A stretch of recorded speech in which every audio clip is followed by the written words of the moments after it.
और हमने राउट्स बनाना देखा था, मोंगोस को कनेक्ट किया, मतलब यानी कि मोंगो डीबी हमने चलाया था इसके अंदर। ENV फाइल तो आपको पता ही है, ENV फाइल वगैरह हमने किस तरह इंटीग्रेट करी, क्या पैकेज यूज़ करें इसके लिए, ठीक है। यूज़र राउट हम लोगों ने देखा कि किस तरह आप लोग राउट क्रिएट कर सकते हैं। आगे हमें थोड़ा देखना था कि कंट्रोलर वगैरह से रिलेटेड, कि कंट्रोलर किस तरह डिज़ाइन होगा और मॉडल वगैरह इस तरह की चीज़ें, सही है।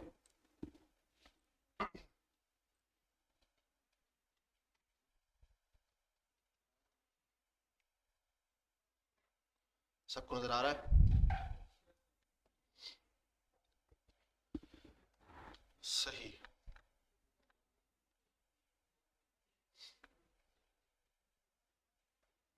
मोंगोडीबी कनेक्शन आ रहा है।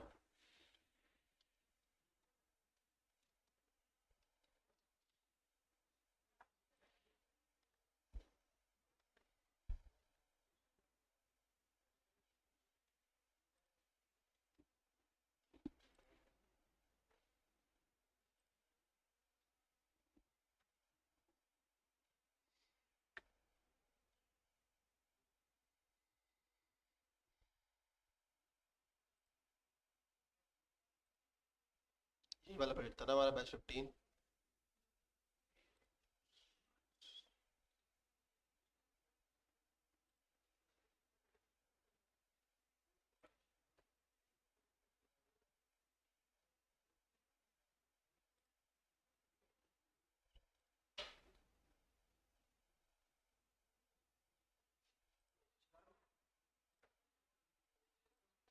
हाँ चला दो, चला दो।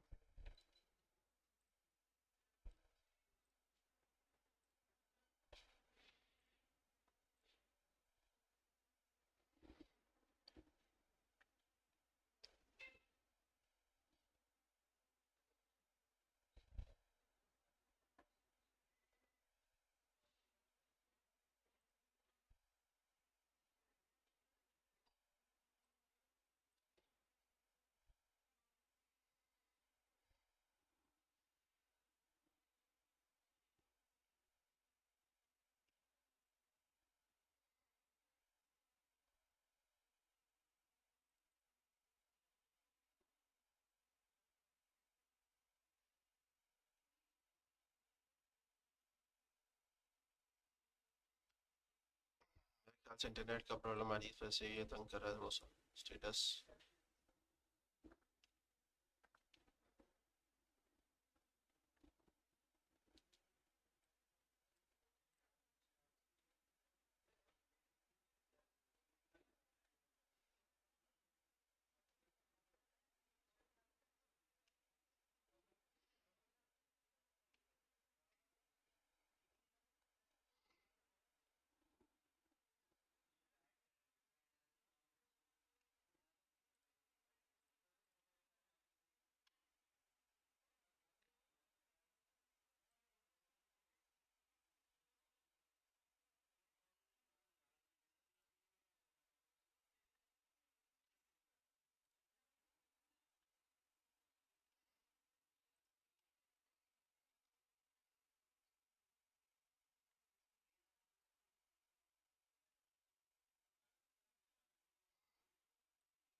अच्छा भाई, लास्ट क्लास में जो हमने किया था हम वहीं से आगे कंटिन्यू करेंगे, ठीक है। उस पर हम लोगों ने मोंगोडीबी इंटीग्रेट कर लिया था। आप बातें ना करें, आप मेरी सुन लें प्लीज़, ठीक है। मोंगोडीबी हमने उसमें इंटीग्रेट कर लिया था, ENV की फाइल बना ली थी और उस पर क्रेडेंशियल्स वगैरह ऐड ऑन कर दिए थे, ठीक है। लास्ट क्लास में मैंने आपको कहा था हम आज क्या करेंगे, क्या करेंगे, लॉगिन साइन अप ऑथेंटिकेशन वगैरह पे काम करेंगे, उस चीज़ की प्रोसेस को समझेंगे, ठीक है। उससे पहले थोड़ा सा हम इसको देख लेते हैं कि मोंगोडीबी के अंदर हमारे पास कुछ फंक्शंस होते हैं जिनसे हमारे पास सारा काम हो रहा होता है, ठीक है, जिसको फंक्शंस कहते हैं। और वो फंक्शंस क्या करते हैं, आपके डेटाबेस से कम्युनिकेट करते हैं। मोंगोडीबी हमारा कनेक्टेड है, सही है। आप यहाँ देख सकते हो, यहाँ पे हमारे पास चल रहा है, सही है। अच्छा, अब हम कोई भी चीज़ डिज़ाइन कर रहे हैं, सॉफ्टवेयर वगैरह को भी डिज़ाइन कर रहे हैं, मैंने आपको सबसे पहले कहा था हम एक ERD वगैरह डिज़ाइन करते हैं, ठीक है। अब ERD के अंदर हम क्या करते हैं, कुछ एंटिटीज़ वगैरह डिज़ाइन करते हैं। कि हमारे क्या रूल्स हैं, कितने टाइप के हमारे पास यूज़र्स हैं। सही है, उस यूज़र्स की क्या कैटेगरीज हैं। जैसे मैंने एग्जांपल दी थी आपको कि अगर मैं एक डॉक्टर का रोल क्रिएट करूँगा तो पहले तो सिंपल एक यूज़र होगा, है ना। अब यूज़र का क्या होगा, एक नाम होगा, ईमेल होगा, उसका एक पासवर्ड होगा, उसके बाद में उसका फिर रोल आता है। सही है ना। हाँ या ना में जवाब दो। सही है ना। यूजर का एक जो बेसिक चीजें वही होंगी, नाम होगा, ईमेल होगा, पासवर्ड होगा, हो सकता है फोन नंबर भी बेसिक्स में आ सकता है, एनआईसी नंबर आ सकता है, और भी चीजें हो सकती हैं, लेकिन एक जो बेसिक क्रेडेंशियल्स होते हैं, उसके जो बेसिक्स एंटिटीज हैं वो ये तो यही है सारी, कि नाम, ईमेल, पासवर्ड, तो उसका 100% होगा। फिर बाद में आएगा रोल, भाई उसका रोल क्या है, वो डॉक्टर है या वो नर्स है या वो कोई रिसेप्शन जो बैठे होते हैं उसको स्टाफ बोल सकते हैं, स्टाफ है कोई, क्या है। ठीक है। तो उसके बाद फिर उसमें रोल डिजाइन होता है, फिर उस रोल की बेस पे डाटा जो है ना सारा हमारे पास शो हो रहा होता है। ठीक है। तो पहले काम हम ये करेंगे कि हम मॉडल एक डिजाइन करेंगे। मॉडल किसका, यूजर मॉडल क्या लेते हैं, कुछ जिसको ऑथ का कहते हैं, अब इसको यूजर रख लेते हैं। चलो, user dot model dot JS. ठीक है। ये फाइल बन गई। अब इसके अंदर हम बेसिकली एक क्या करेंगे, एक स्कीमा क्रिएट करेंगे। क्या करेंगे, स्कीमा क्रिएट करेंगे। स्कीमा क्या होता है, किसी को आइडिया है। ब्लूप्रिंट होता है, स्ट्रक्चर होता है कि आपके पास किस फॉर्मेट में आएगा, क्या टाइप हो सकती है, अगर उसकी कोई क्रेडेंशियल्स है, उसकी कोई वैलिडेशन है तो वो क्या हो सकती हैं। वो सारी चीज़ें आपके पास क्या होती है, स्कीमा के अंदर होती हैं। स्कीमा डिज़ाइन करना इंपॉर्टेंट होता है। ठीक है। उसका पीछे का रीज़न ये है कि अगर हम स्कीमा डिज़ाइन नहीं करेंगे तो पता ही नहीं चलेगा हमारे डेटाबेस में है क्या क्या। मतलब यानी कि जब भी यूज़र आएगा कुछ एक्स्ट्रा डाउन हो रहा होगा, कोई बोलेगा कि भाई कुछ और चीज़ ऐड कर देगा, कोई जेंडर ऐड कर देगा, जेंडर आपके पार्ट है भी नहीं लेकिन वो ऐड हो जाएगा। ठीक है। यानी कि अगर वो दूसरा डेवलपर आता है, वो कुछ और काम करता है तो वो कुछ और ऐड कर देता है, तो स्कीमा डिज़ाइन नहीं होगा तो प्रॉब्लम आ जाएगी आपके पास। इसीलिए हमेशा पहले स्कीमा डिज़ाइन किया जाता है। अच्छा, अब स्कीमा पार्ट किसका है बेसिकली आपका, हम डेटाबेस पढ़ रहे हैं तो आपके पास क्या मिलेगा, मोंगोडीबी। स्कीमा आप लिखोगे यहाँ पे, वैलिडेशन है।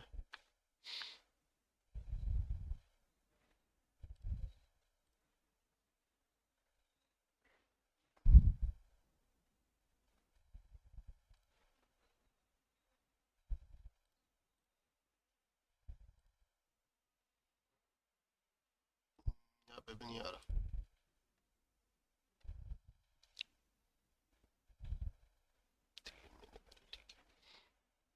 अच्छा, यही है। नहीं, ये अलग है। चलो हम डिज़ाइन कर लेते हैं, मसला नहीं है। तो आपको एक एग्जांपल दिखाना चाह रहा था यहाँ पे कि मिल जाए कोई, इसमें मिल क्यों नहीं रही है।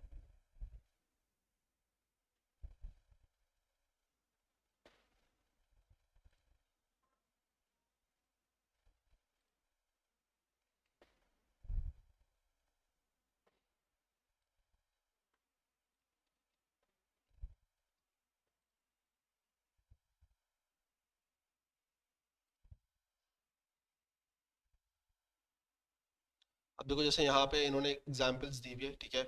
यूज़र है, आर्टिकल है, कमेंट्स है, टैग्स है, कैटेगरी। ठीक है। इसको और आप आसान वर्ड में समझो तो ये एक, अगर आप सोशल मीडिया प्लेटफॉर्म की बात करते हो तो क्या होता है, आपका यूज़र है, ठीक है, उसकी पोस्ट है, फिर उसकी पोस्ट के अंदर कमेंट्स होते हैं, कमेंट्स के अंदर फिर उसके लाइक्स वगैरह भी हो सकते हैं। ठीक है। एग्जाम्पल के अंदर मैं समझाना चाह रहा हूँ। ठीक है। एक स्कीमा।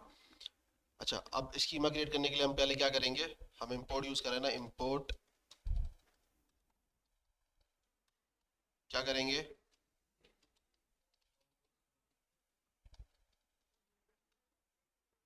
बकेट नहीं आएगा, घोष। क्या करेंगे फिर, कॉन्स्ट यूजर स्कीमा, स्कीमा सी होता है ना, स्पेलिंग सही लिखा है ना मैंने, ई नहीं आएगा, ये आएगा ना। क्या लिखेंगे, न्यू मोंगोस डॉट स्कीमा। सही है। तो ये आपको बता रहा है स्कीमा पर डेफिनेशन, हमारे पास स्कीमा कौन सा है। ठीक है। और उसके बाद फिर हम डिफाइन करेंगे हमारे पास कि कि इसके अंदर हमें क्या क्या डेटा रखना है, ठीक है। इसमें मैं मिस्टेक ना कर रहा हूँ कोई। नेम नहीं यार, अपना आएगा तो ऐसे ही, लेकिन नेम फिर आएगा टाइप। टाइप आएगी इसकी। टाइप क्या है इसकी? स्ट्रिंग।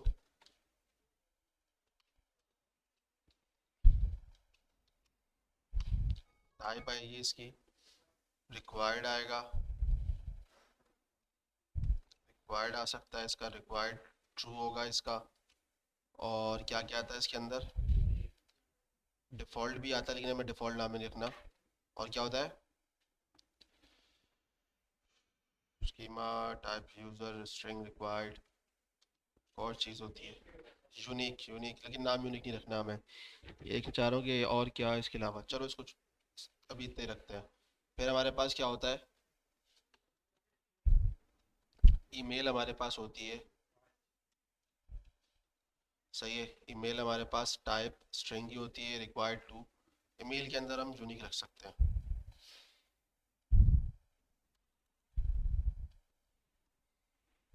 Unique true. और ईमेल हो गया हमारे पास। पासवर्ड हो जाएगा हमारे पास।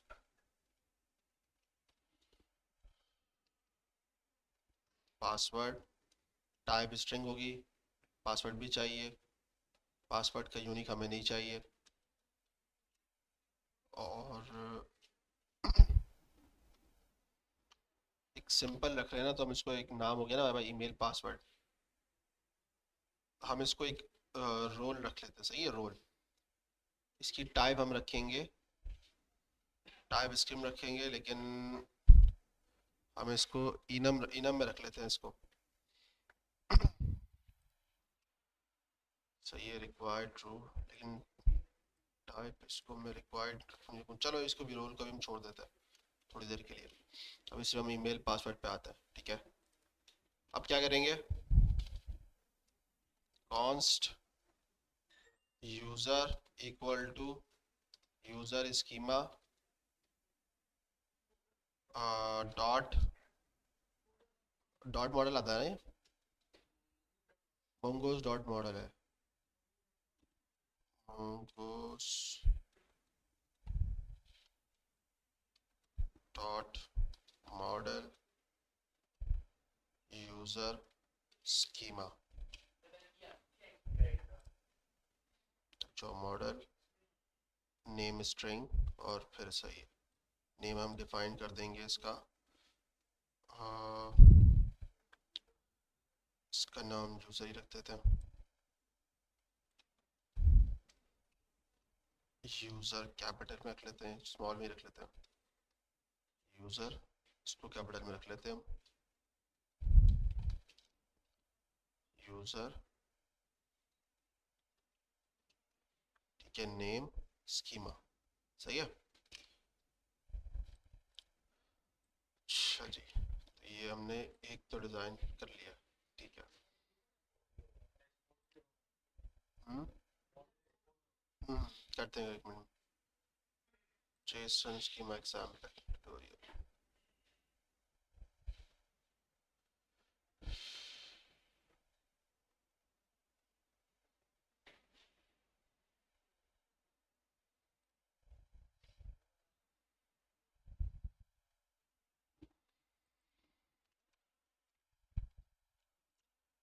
डीबी की जो है ना, डॉक्यूमेंटेशन बहुत बेकार है। इसमें होना चाहिए स्कीमा डिज़ाइन पैटर्न।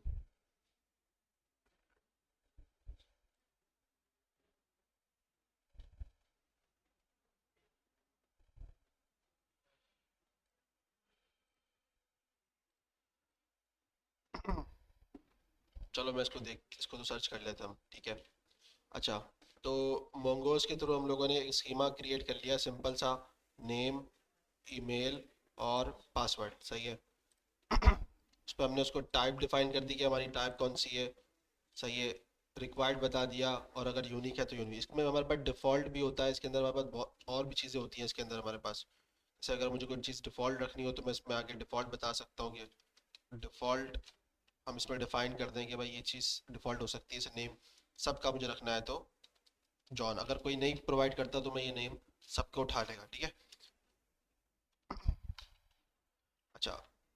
अच्छा, हमारे पास ना एक, जब भी हम ऑथेंटिकेशन पे काम करते हैं ना, अब नॉर्मली तौर पे अगर ये बातें कौन कर रहा है ये, सुन लो भाई, देख लो। जब नॉर्मली तौर पे हम जब भी काम करते हैं, रजिस्टर या लॉगिन या इस तरह के ऑथ से रिलेटेड कोई भी काम होता है, तो एक तो वैलिडेशन हम लगाते हैं फ्रंट एंड पे, जो आप लोगों ने पढ़ी होगी ना, यप वगैरह आप लोगों ने पढ़ा हो। पढ़ा है आप लोगों ने यप? नहीं नहीं, आप लोगों ने नहीं, सब होने वाले हैं, नहीं पढ़ा। रिएक्ट हुक फॉर्म पढ़ा है? नहीं पढ़ा। तो वैलिडेशन पढ़ी है, फॉर्म की वैलिडेशन कैसे लगाते हैं? अच्छा, ठीक है, तो मैं आपको बस एक और भी फटाफट दे देता हूँ कि हमारे पास रिएक्ट हुक फॉर्म एक चीज़ होती है, आप लोग अगर हो तो देख लेना। इंडस्ट्री में बहुत बड़ा यूज़ केस है इसका, तो मैं आपको पहले ही बता रहा हूँ, इसकी प्रिपरेशन करके जाना। तो बातें कौन कर रहा है ये, समझ लो यार, मैं इतनी ज़रूरी चीज़ बता रहा हूँ, आप लोग बातें करने पे लगे पड़े हो।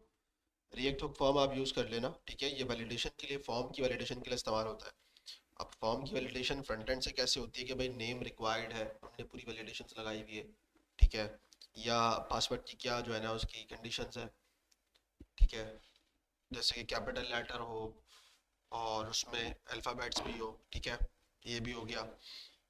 इसके अलावा ये आपने फ़ोन नंबर रखा है, तो फ़ोन नंबर की वैलिडेशन कि वो करेक्ट हो, ये सारी वैलिडेशन फ्रंट एंड से पहले होती है, फिर उसके बाद बैक एंड होता है, ठीक है।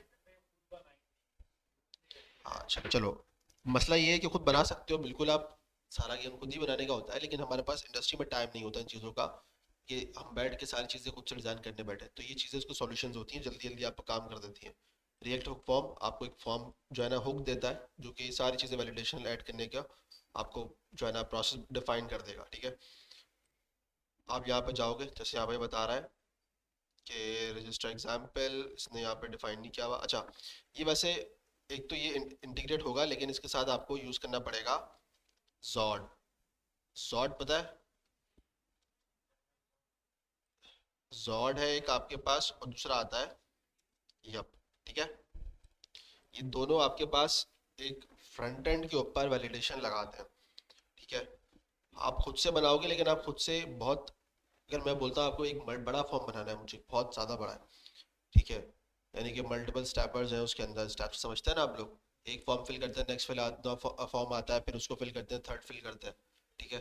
तो अब आप कितनों की जो है ना लॉजिक कस्टम्स लिखते जाओगे, टाइम टेकन है, सही है, सबके लिए आप देखोगे कि भाई अच्छा ये फिल कर रहा है, यानी कि अगर मैंने उस पर फिल करने के लिए क्लिक करा था और मैं उससे अगर हटता भी हूँ, तो भी वो एक्टिव, वो बोले भाई मुझे इससे फिल कर लेना, ठीक है।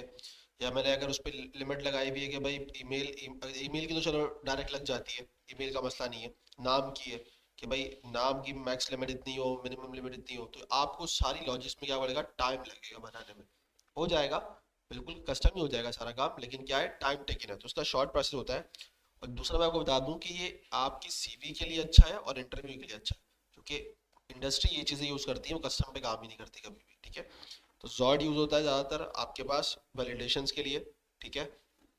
ईजी टू यूज़ है, काम आसान हो जाता है, जल्द से जल्द करना होता है, इसलिए यूज़ करती है। दूसरा आपके पास होता है यप, ठीक है। यप भी बिल्कुल वैसा ही है, जैसे मैं आप अगर आप लोगों ने बैकएंड पे वैलिडेशन पढ़ी है तो कौन सी पढ़ी थी? सबको दी गया, चलो ठीक है। तो बैकएंड पे भी अगर आप वैलिडेशन लगाते हो तो उसको बताता हूँ मैं भी वो कैसे होती है। तो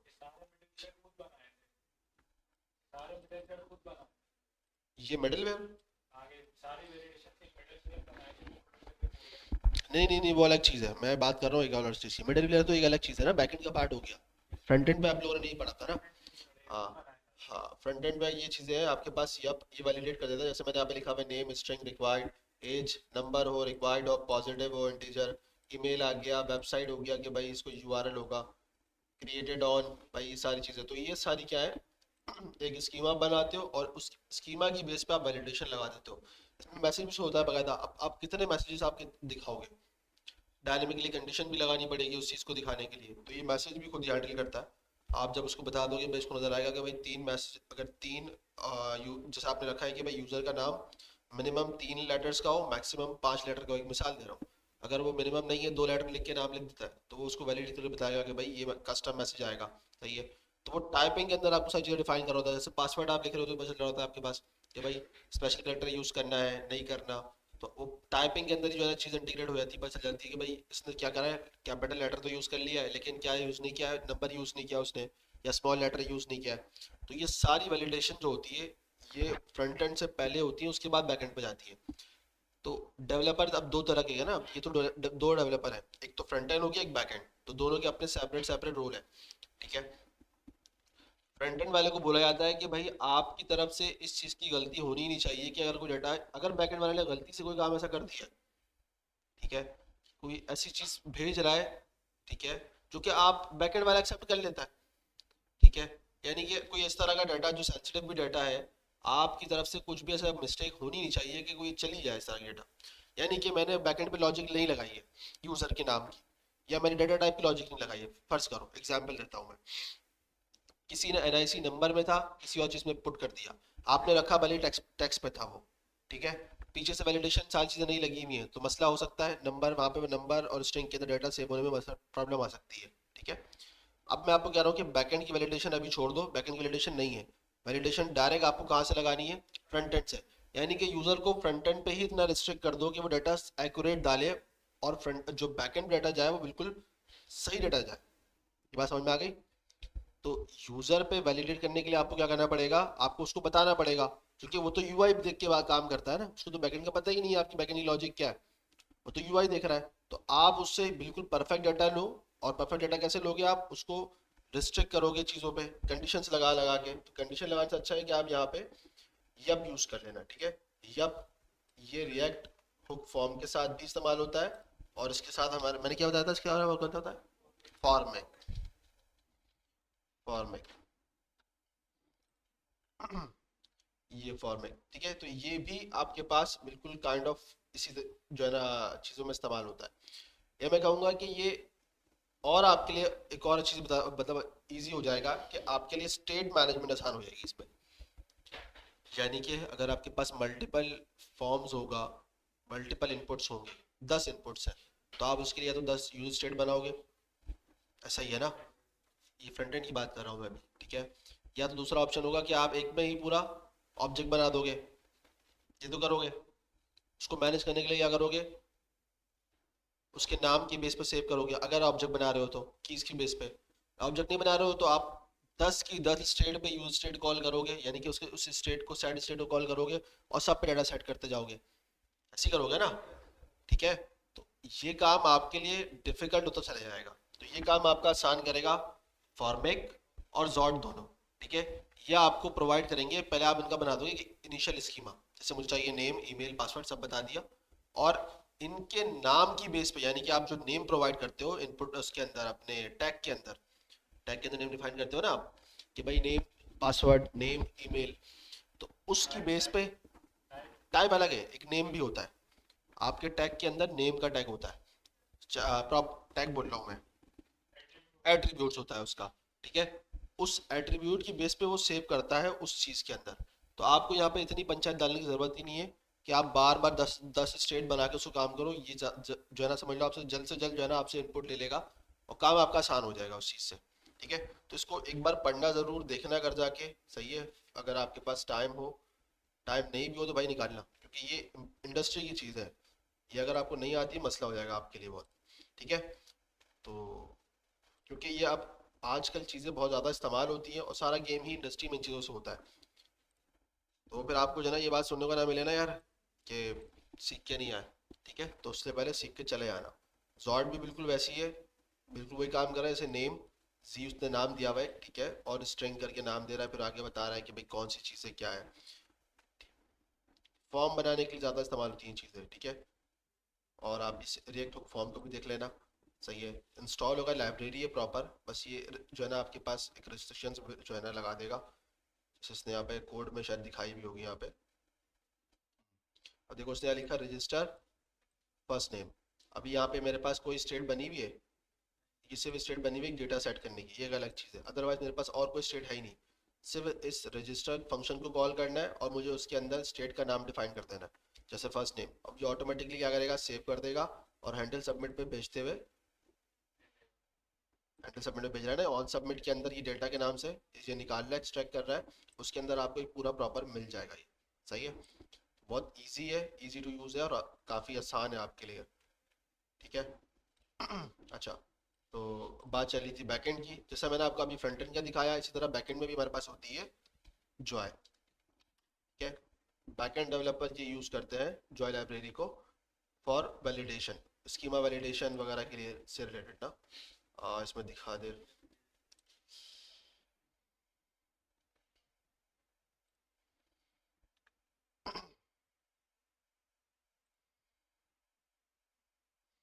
ठीक है, अब यहाँ पे देख सकते हो आप, यहाँ पे क्या है, नजर आ रहा है सबको, स्कीमा बन रहा है। ठीक है, एक स्कीमा आपने तो बना लिया, सही है।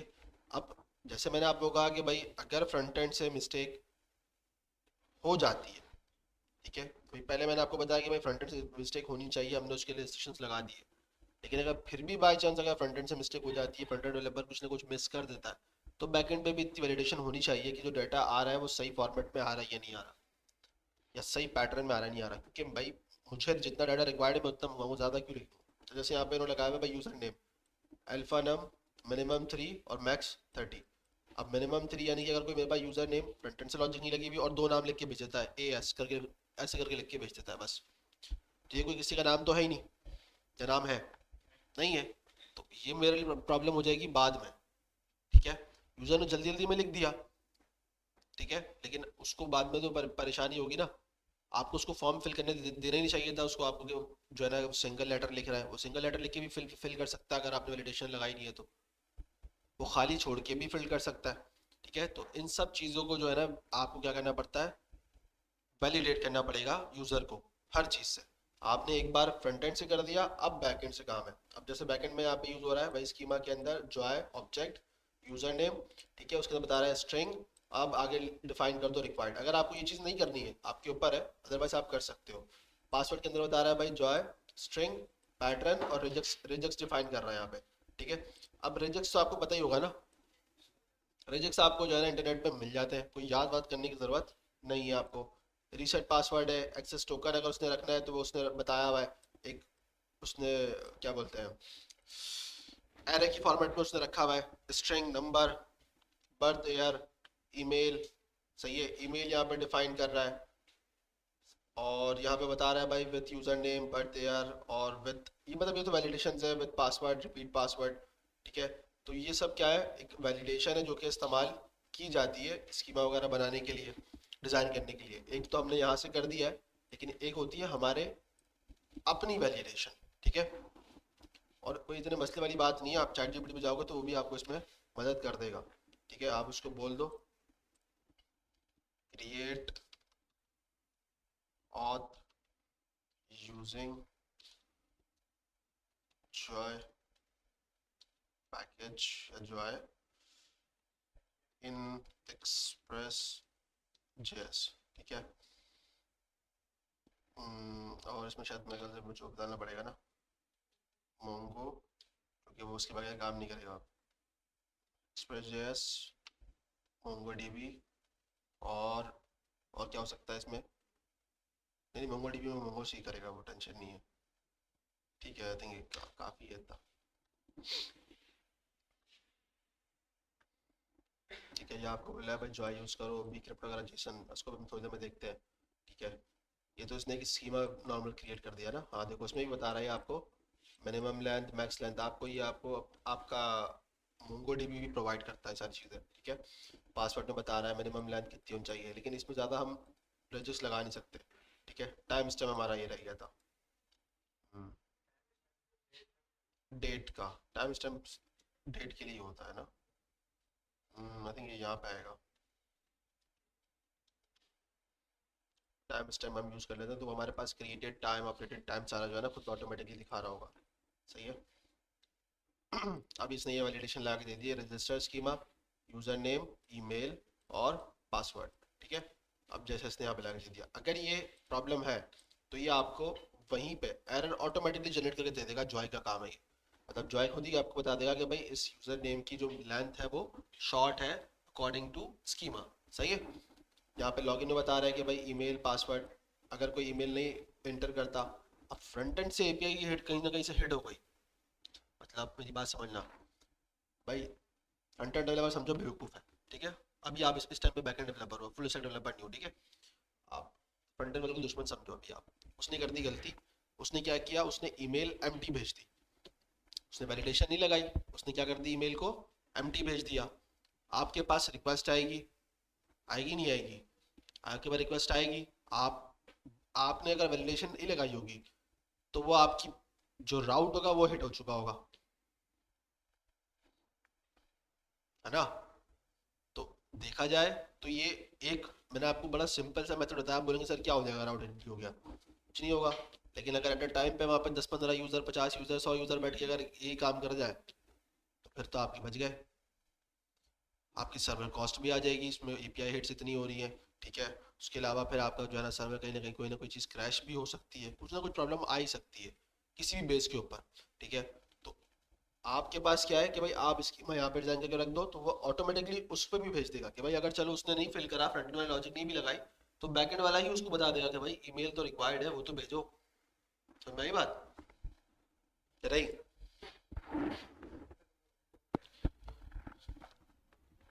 सर्वर पे लोड, ये पहले पहले सारी चीजें चल रही है ना। एक एक होता है डेटाबेस से कम्युनिकेट करना। डेटाबेस में मैं पहुंच ही नहीं पाया ना अभी तक तो। समझे मेरी बात? ईमेल आई है, ईमेल आती है तो फिर हम डेटाबेस में चेक करते हैं कि भाई ये बंदा है या नहीं है, कुछ इस तरह की कहानी है, ठीक है। या कोई भी XYZ कोई भी एक्शन परफॉर्म कर रहा है, कोई भी राउट चल रहा है। अब मैं आपसे कह रहा हूँ कि डेटाबेस से ऊपर की लेयर है ये। जब ये एरर दे देगा तो यहाँ से कॉल बैक कर दे, वापसी भेज देगा, ठीक है। तो डेटाबेस आपका सेव हो गया।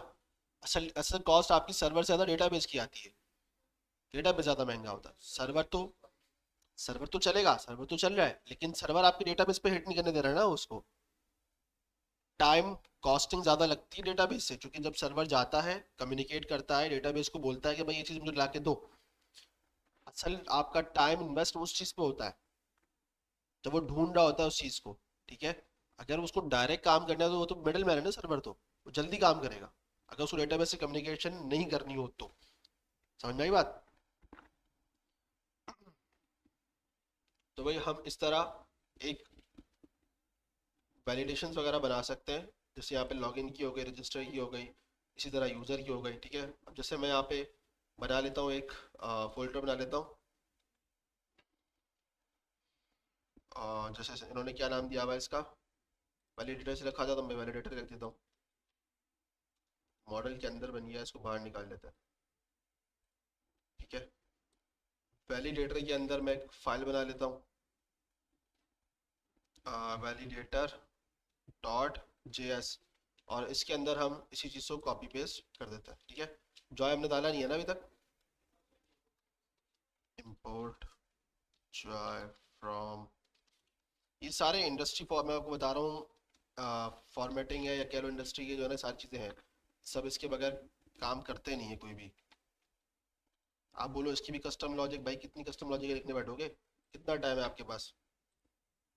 प्रैक्टिस प्रोजेक्ट के लिए तो सही है, आप लिख सकते हो, काम कर लोगे, लेकिन जब आपने काम मार्केट में करना हो, वो आपको कुछ इस तरह करते हुए देखते हो जरा है तो आप बोलेंगे भाई ये क्या कर रहे हो बेवकूफ़, पता नहीं है तुम्हें क्या जॉय के बारे में। ऐसा होता है भाई, जो काम वाम करते हैं उनको पता होगा, किसी भी फील्ड के अंदर कोई ऐसा गलती कर दो आप तो आपको बोलते होंगे यार ये क्या कर दिया आपने। हालांकि आपके लिए नई चीज़ है, लेकिन क्या करें, इंसानी फितरत है ये तो। अच्छा जी, स्पेलिंग मिस्टेक है क्या हमारी? ठीक है, सही है भाई। यूज़र नेम, ईमेल, पासवर्ड, ठीक है। आगे उसने आपको पूरा यहाँ पर डिफाइन भी कर दिया है। यहाँ पे तो पता नहीं चल रहा है, सही लिखा हुआ है। ऑडियो डॉट एक्सपोर्ट,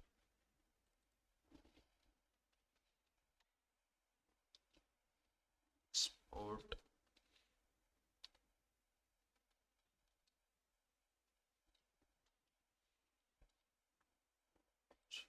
और यहाँ पे हमने क्या करना था, इसको एक्सपोर्ट करना था ना। ठीक है, यहाँ पे किसी को कोई मसला है, कोई सवाल है किसी का, पूछ लो जल्दी से। दो स्कीमा बनाए, एक स्कीमा है हमारा मॉडल का जो हमने मॉडल बनाया, ये स्कीमा डेटाबेस का है, जो हम डेटाबेस में डाटा सेव कर रहे हैं उसका स्कीमा है। इसको भी स्ट्रक्चर करने के पीछे रीजन मैंने आपको बताया ना क्या क्या है, कि भाई जाहिर सी बात है अगर मुझे डेटाबेस में डेटा रखना है तो उसकी एक फॉर्मेटिंग होनी चाहिए और उसमें जो जो फील्ड मुझे रिक्वायर्ड है सिर्फ वो डाटा आना चाहिए। अगर बैकएंड से यूजर ने कोई एक्स्ट्रा डाटा भेज दिया तो वो तो सेव कर देगा डेटाबेस में, हमेशा 100% कर देगा वो, अगर आपका स्कीमा बिल्ड नहीं होगा तो यानी कि हर रिक्वेस्ट में मेरे पास उल्टा पुल्टा डाटा आ रहा है। भाई एक में आ रहा है मेरे पास यूजर नेम ईमेल पासवर्ड, अगले में आ रहा है user name email password phone number, तीसरे में आ रहा है फोन नंबर नहीं आ रहा है एनआईसी आ रहा है। हालांकि मुझे तो नहीं चाहिए, मुझे क्या चाहिए, यूजर नेम ईमेल पासवर्ड। ये बात समझ में आ रही है? तो ये प्रॉब्लम है, तो जिसको फिक्स किया जाता है स्कीमा डिजाइन करके कि भाई मुझे सिर्फ यही डाटा चाहिए। अगर तो मुझे एक्स्ट्रा डाटा चाहिए तो मुझे फिर वो सब फील्ड के अंदर चाहिए। मेरी बात समझ में आई? एनआईसी का नंबर चाहिए, फोन नंबर चाहिए, तो जितना भी मेरे पास डेटाबेस में डाटा है मुझे सब में फोन नंबर चाहिए फिर। हाँ वो अलग बात है, मैं उसमें फिल करूँ नहीं करूँ एक अलग कहानी है, लेकिन मुझे उसकी की जरूर चाहिए फिर। समझ में आई बात? तो एक स्कीमा तो हमने ये बना दिया।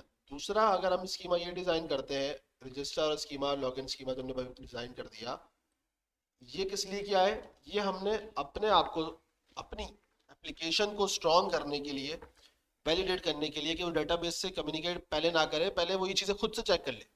भाई किसी ने ईमेल डाली नहीं है, किसी ने ऐड, किसी की जो है ना जैसे रोल नहीं आ रहा, कोई मसला आ गया और मैं उसको बिला वजह डेटाबेस में ढूंढता फिर रहा हूँ, डेटाबेस भी बोलेगा, गाली देके भेजेगा, बोलेगा भाई कुछ तो डाल इसके अंदर, क्या ढूंढूं मैं।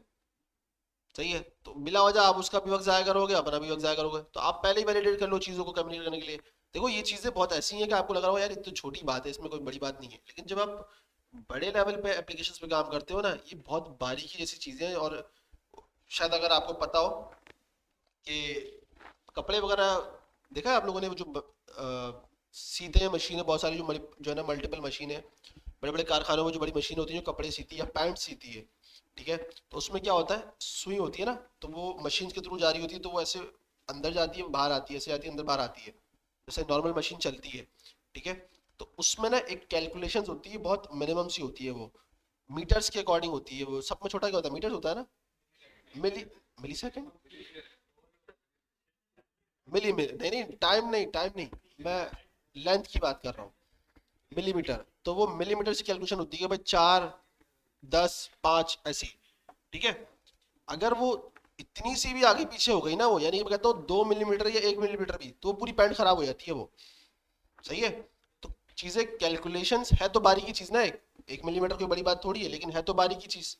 आप बोलोगे यार ये तो कोई बड़ी बात नहीं, 1 मिलीमीटर तो कुछ भी नहीं है, आपकी उंगली में भी नहीं आएगा, इतनी छोटी चीज है वो, लेकिन उस चीज के लिए इंपॉर्टेंट जो है ना रोल अदा करती है। इसी तरह हमारे काम के अंदर भी ये चीज छोटी है लगने को, लेकिन ये बहुत बड़ा रोल अदा करती है बड़े प्रोजेक्ट्स के अंदर। और आपके काम की वर्किंग, अगर कोई आपको टास्क दे दे बैकएंड डेवलपमेंट का, आपने इंटरव्यू दिया और आपको बोला कि अच्छा एक काम करो, मैं आपको एक स्कीमा बता रहा हूँ, जैसे मैंने आपको यहाँ का बताया था कि मेडिकल का, ये जो आपका सैलानी का अपना चल रहा है जो आप यूज़ करते हो पोर्टल वाला, वो आपको बोलता है कि काम करो इसका स्कीमा डिजाइन कर दो और मुझे इसके 2-4 मॉडल्स वगैरह बना के कंट्रोलर के साथ मुझे जो है ना दे भेज दो। आप बोलोगे ठीक है, अगर आपको काम आता है। और अगर आप ये चीज़ें यूज़ नहीं करते हो, अब मैं आपको बता रहा हूँ अब आपके पास ये टास्क सिर्फ आपको नहीं मिला है, ये टास्क मिला है 50 लोगों को, चलो 50 नहीं, मैं 10 की बात करता हूँ, 10 लोगों को मिला है। ठीक है, 10 लोग सेम टास्क करेंगे, सब सब चैट जीपीटी से करेंगे, 90-80% सबका सेम होगा, कर लेंगे ना सब। भाई स्कीमा बनाना है आप बना लोगे, कंट्रोलर बनाना है आप बना लोगे, उसमें और आप में एक फर्क क्या नजर आएगा, आपकी एक्स्ट्रा स्किल आपको आइडेंटिफाई करेगी कि यार मैं काबिल हूँ उस चीज़ के, जो कि मैंने ये काम किया। आपका प्रोजेक्ट डिफाइन करेगा इस चीज़ को। आपकी जो मैंने रिएक्ट हुक फॉर्म बताया, अगर आप ये यूज़ नहीं करते, आप यूज स्टेट से काम करोगे, ये रिएक्ट हुक फॉर्म वाला सेलेक्ट हो जाएगा, मेरी गारंटी है। समझ में आई बात? एक्स्ट्रा चीज़ें ही आइडेंटिफाई करती हैं कि यार नहीं यार इसको एक्स्ट्रा काम आता है, ये अच्छा है, इसको उठा लेते हैं। तो ये जो चीज़ें होती है ना, ये आपके लिए एक तो इंटरव्यू में भी तो हो गई, क्योंकि ये इस्तेमाल करनी है ना, वैसे आपने इंडस्ट्री में जाओगे इस्तेमाल करोगे ही करोगे, लेकिन आप वहां जाके सीखने से पहले पहले सीख के चले जाओ। तो आपका चांस जो पहले शायद 10% था अब 30-40% हो गया भाई इस इंडस्ट्री में होने का। बाकी आपके ऊपर डिपेंड करता है आप क्या डिजाइन करते हो, किस तरह डिजाइन करते हो चीजों को। क्लियर हुई बात? तो ये चीज इसलिए इंपॉर्टेंट है। अच्छा, फिर दूसरा हम लोगों ने यहाँ पे डिफाइन कर दिया भाई रजिस्टर स्कीमा और लॉगिन स्कीमा, ठीक है। दोनों से होगी। अगर आपके पास फुल स्टैक का प्रोजेक्ट आता है तो अगर आपको कोई बोलता है कि भाई काम करो फ्रंट एंड भी बनाओ और इसका बैक एंड भी बनाओ, तो आप फ्रंट एंड पे भी लॉजिक लगाओगे, वैलिडेशन करोगे और बैक एंड पे भी। समझ में आ गई बात? अगर आपके डिफरेंट रोल है तो आप फ्रंट एंड में काम ही नहीं करोगे। अगर आपको बोलते हैं भाई फ्रंट एंड की जॉब है तो आपको फ्रंट एंड की जो है ना टास्क देगा। अगर बैक एंड का टास्क है तो बैक एंड का टास्क देगा। और अगर फुल स्टैक का है तो फिर वो दोनों देगा, वो बोलेगा एपीआई बनाओ भी और उसको इंटीग्रेट करके भी दिखाओ। नहीं होने कर देगा वो आपको, आपको डेटाबेस में यहाँ पे ऐड करनी पड़ेगी। जब आप यहाँ पे ऐड करोगे, अब प्रोजेक्ट आप दोबारा रन करोगे तो वो ऑटोमेटिकली डेटाबेस के अंदर वो ऐड कर चुका होगा। हाँ, लेकिन जो प्रीवियस डेटाबेस आपके पास सेव होगा उसमें ऐड नहीं करेगा वो। उसके लिए सेव करने के लिए आपको वापस आना पड़ेगा यहाँ पे। और अभी हमारे पास शायद हमारा जो है ना कलेक्शन क्रिएट हो गई होगी यूजर के नाम से। नहीं हुई है? क्या हो गई? इंटरनेट नहीं चल रहा।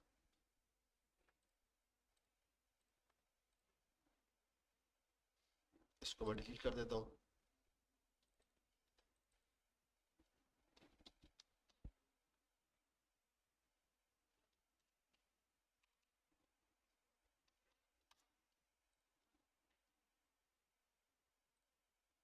फेल क्यों हो रहा है?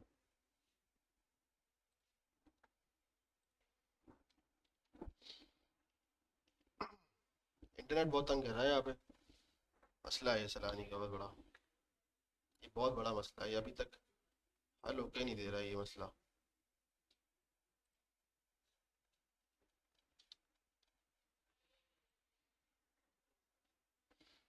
कह रहा अनऑथराइज। क्यों भाई?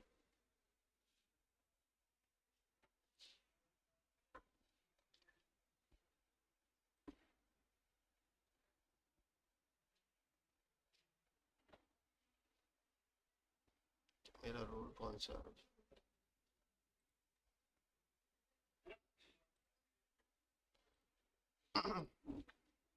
चलो थोड़ी देर में बताता हूँ मैं आपको इस चीज़ को भी, ठीक है। अभी जब हमारा टेबल हमारे यहाँ बन जाएगा ना फिर मैं आपको बताता हूँ, ठीक है। अच्छा, बातें नहीं करो, समझ लो बात को। अभी जो हम लोगों ने, हम यहाँ पे जो हमने स्कीमा बनाया है यहाँ पे, ठीक है, ये यूज़र का स्कीमा है।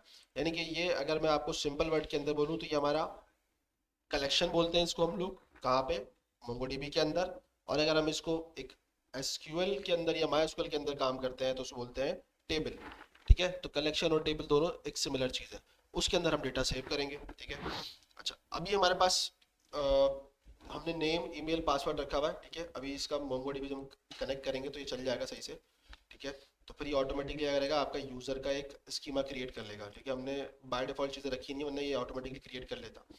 सही है। अब बात की आपने ऐसे की कि हम जो है ना डेटाबेस के अंदर अपडेट करते हैं कि बाद में अगर मुझे कोई भी चीज़ अपडेट करनी है, ऐसे मुझे अभी यहाँ पे एक रोल ऐड करना है, मिसाल देता हूँ मैं कि भाई ऐसे मेरा रोल है यूज़र, तो मैं रोल ऐड करूंगा, उसके बाद मुझे यहाँ पे भी ऐड करना पड़ेगा, इसको रोल डिफाइन करना पड़ेगा। अदरवाइज ये मुझे ऐड करने नहीं देगा, प्रॉब्लम करेगा, क्योंकि हम ये चीज़ वैलिडेशन पे लगा चुके होंगे। समझ में आ गई बात? तो ये चीज़ें। अच्छा, अब अगर आप यहाँ पे फर्ज करो आपको यहाँ रोल डिफाइन करना है या आपने कर दिया, ठीक है। आपके अब जो डाटा में मतलब यूजर जो भी ऐड होगा, सही है, उसको एक वैल्यू असाइन होगी। यानी कि ये चीज पहले नहीं थी अब है, तो उसको रोल यूजर मिल जाएगा। अगर आप बाय डिफॉल्ट नहीं रखते, जैसे मैं एग्जांपल देता हूँ, अगर तो आप बाय डिफॉल्ट यहाँ पे रख देते हो तो सबको जो है ना यूजर क्या हो जाएगा, रोल हो जाएगा सबका यूजर। लेकिन अगर आपने डिफॉल्ट सेट नहीं किया हुआ तो आपको डेटाबेस में जाके देखोगे तो अगर आपके पास पहले 10 लोग पहले अगर आ चुके थे तो उनके जो ऑब्जेक्ट है उसके अंदर आपको रोल नहीं मिलने वाला। समझ में आई बात या नहीं? ये दोबारा रिपीट करूँ? अभी फर्ज करो मेरे पास डेटाबेस चल रहा है इसमें 10 यूजर मेरे पास रजिस्टर थे, ठीक है। एक नया यूजर आया जिसने रजिस्टर किया, मैंने उससे पहले एक लॉजिक लगा दी रोल की, या रोल छोड़ दो, मैंने एक फ़ोन नंबर की लगा दी, ठीक है। भाई फ़ोन नंबर एक लॉजिक लगा दी। अब जो नया यूजर आया उसके पास फोन नंबर ऑप्शन आया, उसने फोन नंबर डाला, ऐड कर दिया, वो आपके पास आपके यूजर के जो है ना कलेक्शन के अंदर आ गया। सही है। अब आपके पास जो क्या बोलेंगे उसके डेटा, जो आपकी क्वांटिटी है वो कितनी हो गई, 11 हो गई। सही है। अब मैंने ये कहा अगर तो आपने बाय डिफॉल्ट सेट नहीं किया, जो कि फोन नंबर आप बाय डिफॉल्ट सेट कर भी नहीं सकते, ठीक है, या तो आप एम्प्टी छोड़ दोगे या उसको बोलोगे भाई बाय डिफॉल्ट नल कर सकते हो, ये आप काम कर सकते हो, ठीक है। अगर आपने ये चीज़ नहीं करी है तो अब आप जब अपने डेटाबेस में जो 10 यूजर जो प्रीवियस यूजर थे उनके पास जाके देखोगे तो उनके पास फोन नंबर नहीं आएगा, नहीं आएगा ना, क्योंकि उनके पास आएगा ही नहीं। आपको उसमें सेट करना पड़ेगा खुद ही से, मैन्युअली सेट करना पड़ेगा। एक एक में जाके नहीं, क्यूरी चला दोगे तो सब में भी सेट कर देता है वो क्यूरी के अंदर ऑप्शन आएगा, मैं बताऊंगा आपको भी दिखाऊंगा। तो मोंगोडीबी के अंदर ये ऑप्शन होगा बिल्कुल, आपको वहीं पे क्या वो सब पे ऐड कर देगा ऑटोमेटिकली सारे यूजर्स पे फोन नंबर। आपको सब पे अलग अलग जाके नहीं करना पड़ेगा, जो इनको बहुत टाइम लग जाएगा ये तो। लेकिन ये चीज़ बता रहा हूँ कि ये प्रॉब्लम है, ठीक है। तो अगर आप इस तरह कोई भी चीज़ ऐड ऑन करते हो तो आपको ये चीज़ बाद में जाके और यूजर्स में इम्प्लीमेंट करनी पड़ेगी। तो अब आप उसमें बाद में जाके कुछ भी एक्स वजह सेट करा दो और यूजर को बोलिए, बोलो कि भाई इसमें जो है ना अपना करेक्ट एड्रेस में जो है इनपुट कर दो। वहां पे तो एंटिटी की मिल गई उसको कि भाई अच्छा फोन नंबर की तो थी। सही है। यानी कि अगर यूजर एक आपको डैशबोर्ड था, सही है, उसमें यूजर नेम पासवर्ड ईमेल तो था, लेकिन आपने उसमें फोन नंबर भी डाल दिया। फोन नंबर बाद में ऐड हुआ है। सही है। तो अगर मैं उसके एडिट फॉर्म पे भी जाऊंगा तो मुझे फोन नंबर भी मिलेगा, मिलेगा ना। अगर देखा जाए फोन नंबर अगर मैंने बाद में ऐड किया है तो मुझे बाद में फोन नंबर भी वहां मिलेगा। तो जब आप सेट कर दोगे एडिट फॉर्म के अंदर अपने सॉरी क्यूरी के अंदर आप एक रैंडमली कोई भी नंबर डाल दोगे, जैसे 1 to 9 तक आपने काउंटिंग डाल दी, फिर आप यूजर को बोल सकते हो कि भाई अपना फोन नंबर सेट करना है, एडिट फॉर्म में जाओ और वहां जाके एडिट कर दो। तो फिर ये चीज हो सकती है, वरना ये प्रॉब्लम है आपके लिए, ठीक है। समझ में आ गई बात या नहीं? गुड। अच्छा जी, यूजर स्कीमा हमारा तैयार है, ठीक है। जॉय हमने यूज बना दिया है, अभी इसको हम यूज भी कर लेंगे आगे, और देख लेते हैं इसके अंदर कोई चीज़। बाकी आपका ऑथ का राउट आपको बता रहा है कि भाई रजिस्टर को कैसे यूज करना है आपने, ठीक है। Register sorry register schema validate request body, यहाँ से अब चला जाएगा। अगर यहाँ तो एरर होगा तो आपको बता देगा, अगर एरर नहीं होगा तो एरर आइडेंटिफाई नहीं करेगा, सिंपल वर्ड के अंदर। तो ये अब देखो, अब ये अभी तक यहाँ पे यहीं पे इसने सारा गेम तोड़ दिया, ये आगे गया ही नहीं, इसने बात ही नहीं करी डेटाबेस से, कुछ हुआ ही नहीं, रिस्पॉन्स जल्दी आ गया, डेटाबेस से कम्युनिकेट नहीं हुआ, और क्या हुआ, आपको एक करेक्ट फॉर्मेटिंग के अंदर डेटा भी मिल गया जो आपको चाहिए था। सही है। तो ये चीज़ें बहुत इंपॉर्टेंट है, इसको याद रखना। अच्छा। अब हमने ये चीज़ डिज़ाइन कर ली है, अब हम इसको यूटिलाइज भी कर लेंगे। यूज़र मॉडल हमारा रेडी है, ठीक है। यूज़र हमने यूज़र राउट बनाया था ना हमने, इसको ऑथ राउट कर देते हैं, ऑथ राउट कर देते हैं इसको, यूज़र राउट नहीं करेंगे, इसको बोलते हैं ऑथ, क्योंकि हम सिर्फ इसके अंदर लॉग इन साइन अप या हमारे पास फॉरगेट पासवर्ड या रीसेट पासवर्ड इस तरह की जो क्रेडेंशियल्स होते हैं ये लॉग आउट के होता है। और क्या होता है हमारे पास, log out, forget password, verify email, और फॉरगेट पासवर्ड हो गया ना, log in, register, forget password, verify email, log out, log out किया बल्कि मैंने दोबारा, लॉग इन लिख लेते हैं यहाँ पे, आपको बता दो ताकि याद रहे। लॉग इन, रजिस्टर और लॉग आउट, फॉरगेट पासवर्ड और रीसेट पासवर्ड। स्पेलिंग मिस्टेक हो तो देख लेना, ठीक है, एडजस्ट कर लेना। और क्या होता है, verify, verify email, verify email, verify OTP दोनों आ सकता है, ठीक है। ईमेल भी हो सकता है, ओटीपी भी इसमें आ सकता है आपके पास, ओटीपी ऐसे होता है ना, ओटीपी, ओटीपी, ठीक है। मतलब मोबाइल वगैरह पे भी आपके पास हो सकता है, ठीक है, डिपेंड करता है ना आप बना क्या रहे हो, आप क्या काम कर रहे हो। और एक दो और है मेरे ध्यान से निकल रहे हैं। ये और मुझे याद आएगा तो मैं इसमें लिख दूंगा। बाकी इस तरह की जो भी सारी एक्टिविटीज है वो सारी आपके पास ऑथ राउट के अंदर आती है, ठीक है। यूजर वाला राउट आपका अलग है, ठीक है, ये तो हमने एग्जाम्पल के तौर पर समझा था इसलिए हमने इसको देख लिया, ठीक है। मैं इसको भी हटा देता हूँ। अब हम बना लेते हैं एक राउट, लैंग्वेज चेंज होती है, राउट डॉट पोस्ट। सही है, पोस्ट का मेथड है ना आपके पास। अब यहाँ डिफाइन करोगे आपका क्या है, रजिस्टर या साइन अप, ठीक है। और उसके बाद आपका कंट्रोलर आ जाएगा, ठीक है। अच्छा, अब ये तो हमने डिफाइन कर दिया है, सही है। लेकिन हमें यहाँ पे इसको सेट भी करना पड़ेगा। हमने लास्ट टाइम सेट नहीं किया था ना इसको, कैसे सेट करेंगे हम इसको। इस गेट को भी नीचे ले आता हूँ ताकि ये यहाँ पे रहे।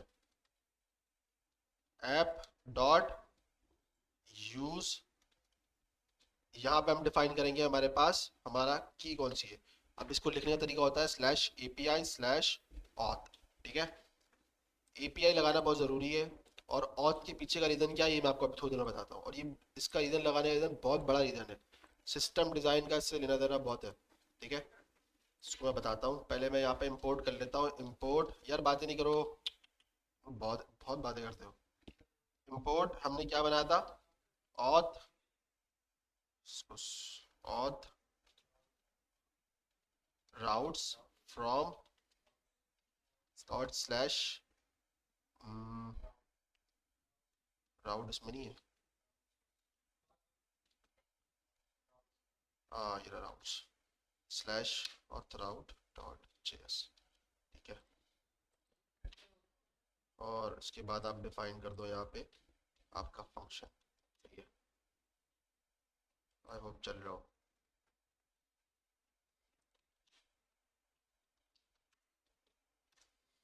चेक करते हैं चल रहा है चल रहा है, नहीं एरर आ रहा है।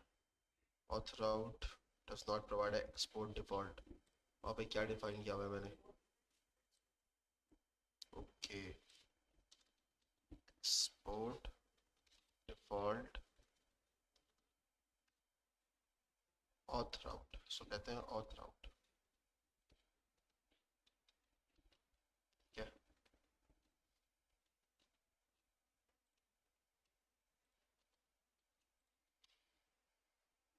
अब एरर नहीं आएगा, आ रहा है राउटर इज नॉट, अच्छा हाँ ठीक है, यहाँ पे मुझे बताना पड़ेगा ना। एरर आ रहा है, argument handler is required.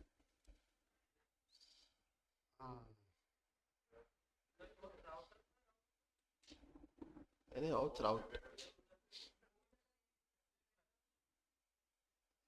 Auth router है यहाँ पे इंपोर्ट पे, index dot J S auth routes, नहीं तो मैं उससे थोड़ी निकाल रहा हूँ, यहाँ से निकलता है तो फिर उसमें आता है ना। ये तो एक नंबर वेरिएबल है सिंपल सा, इसको तो उठाना चाहिए।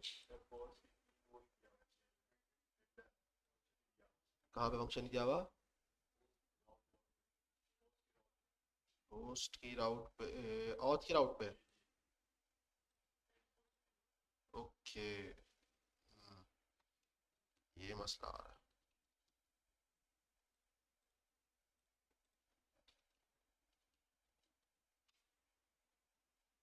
तो मंगोडी भी कह आ गया,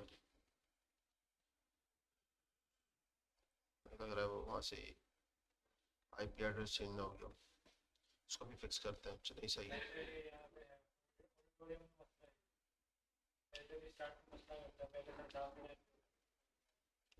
सही, नेटवर्क का मसला आता होगा ना। चलो खैर ये हमारा कनेक्ट हो गया है, ठीक है। हमने यहाँ पे एक चीज़ डिज़ाइन कर ली है और ऑथ राउट हमारा बन गया, ठीक है। अच्छा मैं बता रहा था आपको, कहाँ क्या बता रहा था, मैं भूल गया।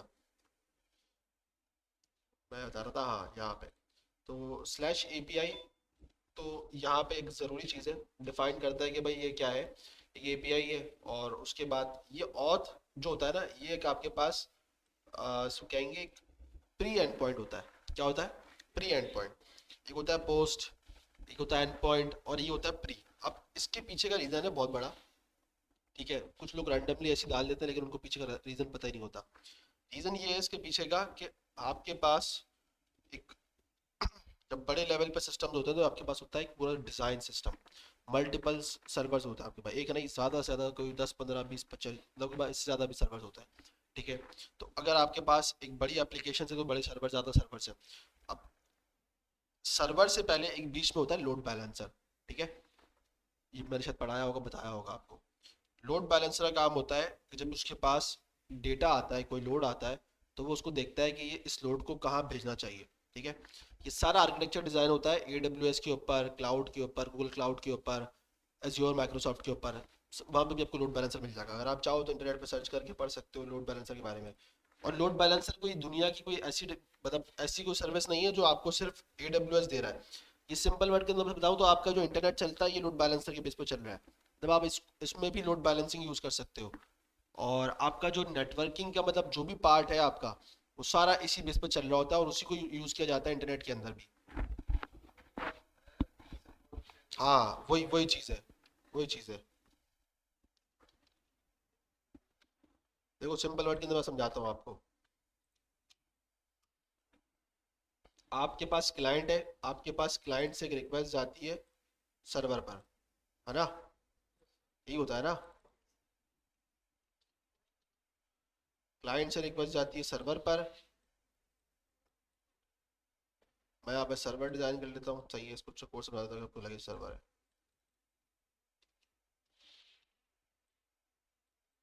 अब आपके लेवल के हिसाब से भी आपको ये चीज़ पता है कि भाई रिक्वेस्ट जाती है सर्वर पर। ठीक है,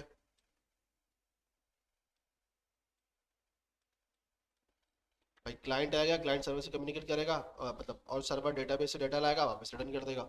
एक सिंपल फॉर्मेटिंग और बेसिक लेवल पे आपका आर्किटेक्चर ये होता है। लेकिन बड़ी एप्लीकेशन के अंदर ऐसा नहीं होता।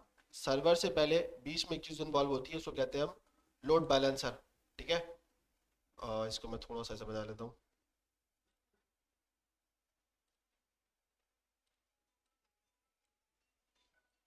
ठीक है, समझो, इसको मैं ऐसे यहाँ पे कर लेता हूँ और इसको भी शॉर्ट कर लेता हूँ। ठीक है, तो इससे पहले होता है एक लोड बैलेंसर।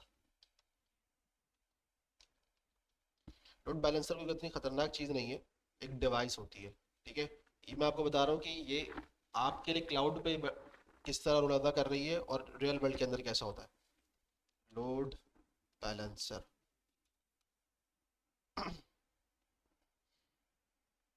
मतलब मैं अगर आपको एक डिवाइस दिखाता हूँ, लोड बैलेंसर, ये PTCL का शायद आता होगा, या PTCL नहीं है, वो इंटरनेट की डिवाइस कौन ज़्यादा प्रोवाइड करता है? TP-Link। TP-Link ना, TP-Link में आता होगा ये लोड बैलेंसर। इस तरह का होता है लोड बैलेंसर, सही है। ऑफिस के अंदर होता है, एग्जैक्टली exactly। तो ये लोड बैलेंसर का काम होता है कि आपके पास जो रिक्वेस्ट आ रही है उसको आइडेंटिफाई करना कि वो रिक्वेस्ट कहाँ से आ रही है और क्या रिक्वेस्ट है, उसका काम क्या है, उसका पर्पस क्या है। अब आपके काम के अंदर यानी कि सॉफ्टवेयर इंडस्ट्री के अंदर इसका पर्पस क्या है कि भाई मेरे पास रिक्वेस्ट आई लोड बैलेंसर पर।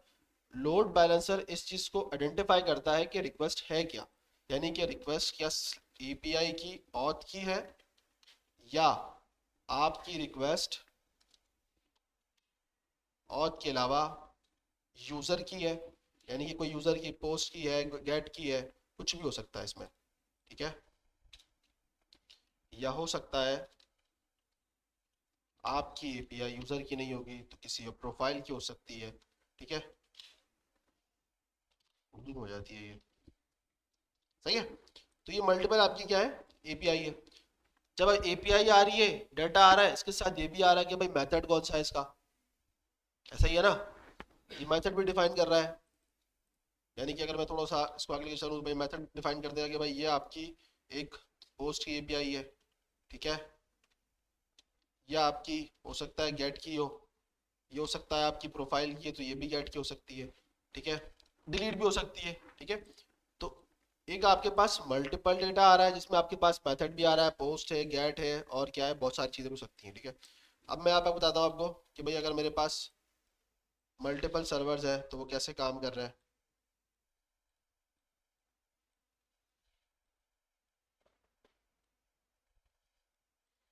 साबुन की दानी लग रही है।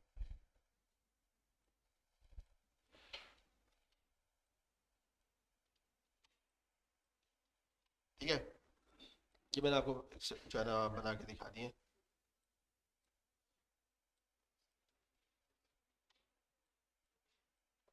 इसको हम ऐसे रख लेते हैं, एक को मैं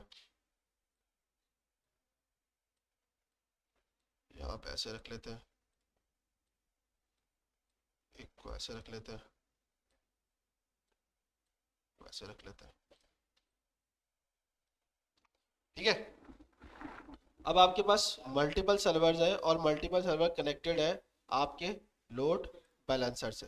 ठीक है,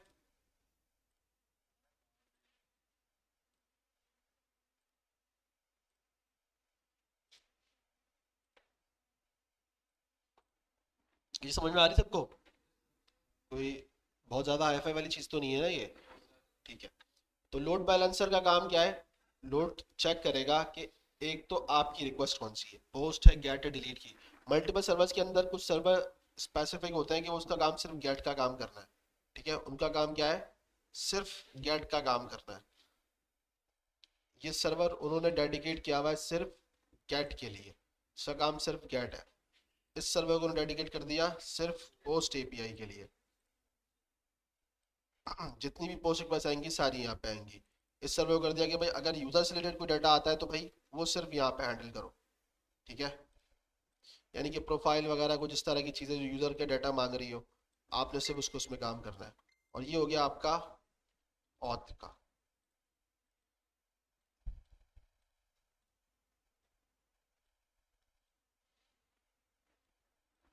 क्या समझ में आई? यानी कि लोड बैलेंसर के बाद रिक्वेस्ट आएगी, वो चेक करता है प्री एंड पॉइंट से कि प्री एंड पॉइंट क्या है। अच्छा, ये चीज़ एपीआई डेवलपमेंट में बहुत इंपॉर्टेंट होती है। अगर आप कोई फिनटेक या बड़ी कंपनी में काम करो किसी, इंशाल्लाह, तो आपको ये चीज़ नज़र आएगी, ये चीज़ें कि प्री एंड पॉइंट कितना इंपॉर्टेंट होता है। तो उसमें वो डिफाइन उधर ही उसी बेस पे वो बेसिकली उसकी बेस पे चेक करते हैं कि ये एपीआई रिक्वेस्ट है कौन सी। अब मैं यहाँ पे ऑथ की रिक्वेस्ट कर रहा हूँ, ये सर्वर को तो नहीं पता ना। सर्वर को तो मुझे बतानी पड़ेगी बात कि भाई मेरी आने वाली रिक्वेस्ट ऑथ की है। यूजर रजिस्टर कर रहा है, लॉगिन कर रहा है, सर्वर का काम थोड़ी है, उसको कैसे पता चलेगा?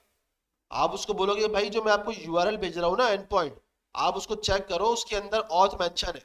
अगर तो उसमें ऑथ मेंशन है तो आपको क्या करना है? रिक्वेस्ट सिर्फ ऑथ के सर्वर भेजनी है।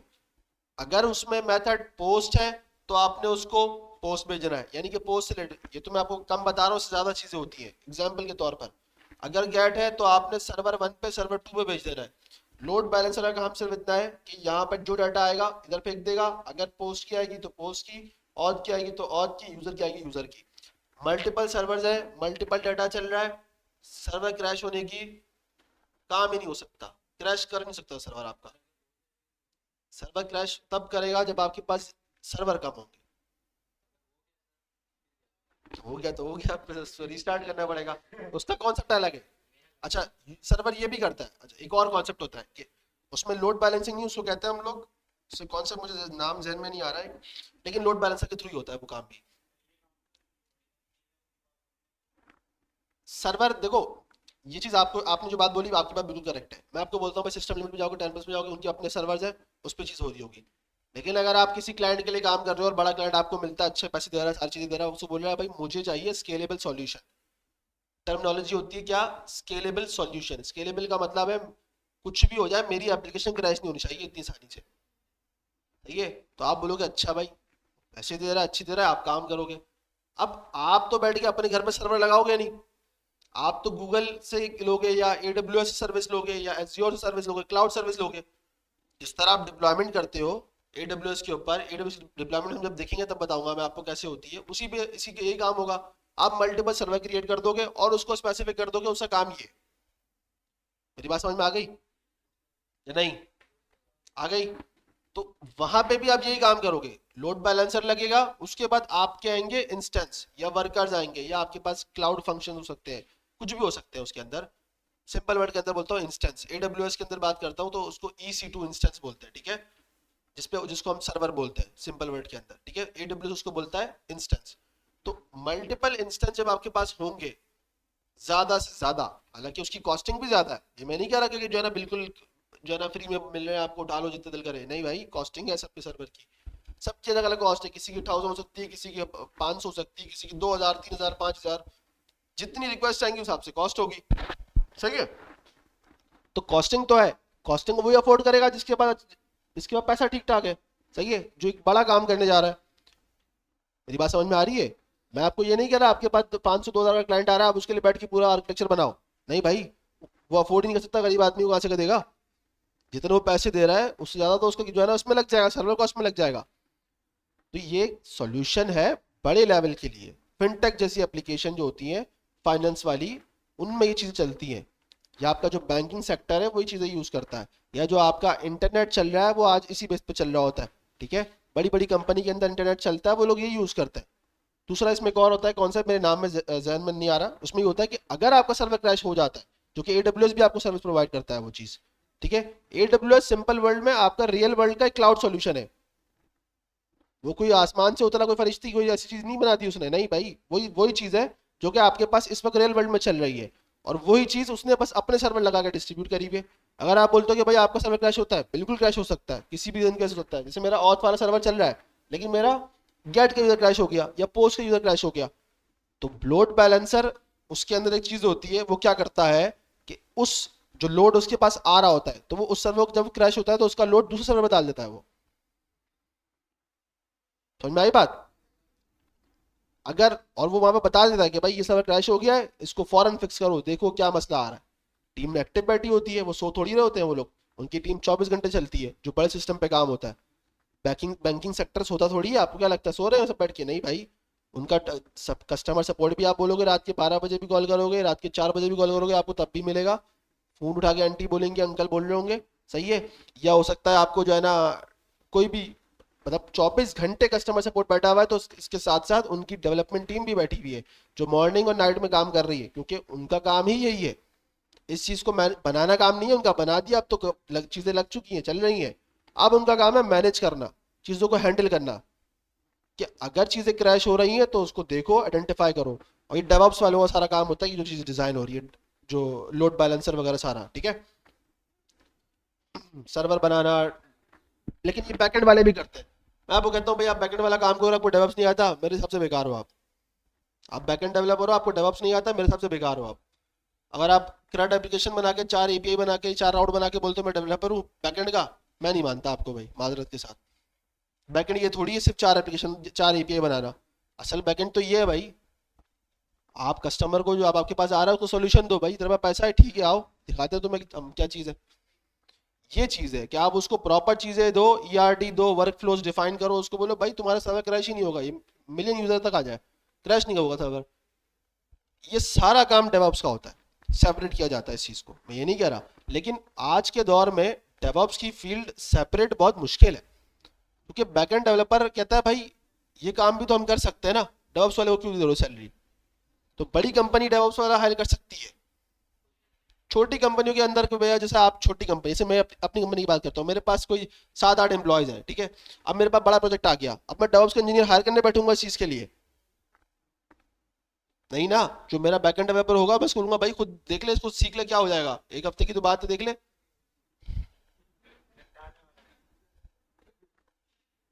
अगर मुझे नहीं आता, मैं एक बात कर रहा हूँ, वैसे तो मुझे आता तो मैं हैंडल कर लूंगा ना, लेकिन अगर मुझे नहीं आता, एक बात है, तो मेरे पास तो छोटी टीम है, मैं बैठ के लिए इसके लिए पूरा एक स्पेशली डेवऑप्स इंजीनियर हायर करूँ और काम करूँ, और जिसको महीने के मैं 3 से 4 लाख रुपए बिला हो जाकर देता रहूँ कि अगर चलो काम हो गया निपट गया, उसके बाद क्या करेगा बैठ के, उसको फायर कर दूँ। तो इस चीज के लिए क्या है भाई, आज के दौर में बैकएंड डेवलपर ये चीज सीख ले डेवऑप्स तो बहुत अच्छी बात है, ठीक है। और ये आपके पास एक एडवांटेज है बड़ी कंपनी में जाने का भी, कि भाई मुझे सिर्फ बैकएंड नहीं आता, मुझे सिर्फ ये नहीं आता, मैं डेवऑप्स का काम भी देखता हूँ भाई, ये डॉकर शॉकर CI/CD पाइपलाइंस वगैरह सब बना लेता हूँ, ठीक है। मंजन जो बेचते हैं ना कि भाई ये भी कर लेता हूँ, ये भी कर लेता हूँ, ये भी कर लेता हूँ, हायर कर लो बस, हायर कर लो। तो ये वाला गेम है। तो आप सब करना जानते हो, आपको वही बात है, प्रायोरिटी मिलेगी, जो मैंने थोड़ी देर पहले आपको समझा दी बात। तो ये गेम होता है हायरिंग का। आपसे आपको लगता है आपकी CV परफेक्ट है, सारी चीजें, हाँ भाई आपकी CV परफेक्ट है, मैं मना नहीं कर रहा, लेकिन अगला वाला आपसे ज्यादा जो है ना 2 हाथ आगे निकला हुआ है। तो कंपटीशन मार्केट में उतरना होता है, तो फिर आपको थोड़ा एक्स्ट्रा ऑर्डिनरी करना पड़ता है चीजों को। खैर आगे चलते हैं, ये चीज समझ में आ गई ना भाई?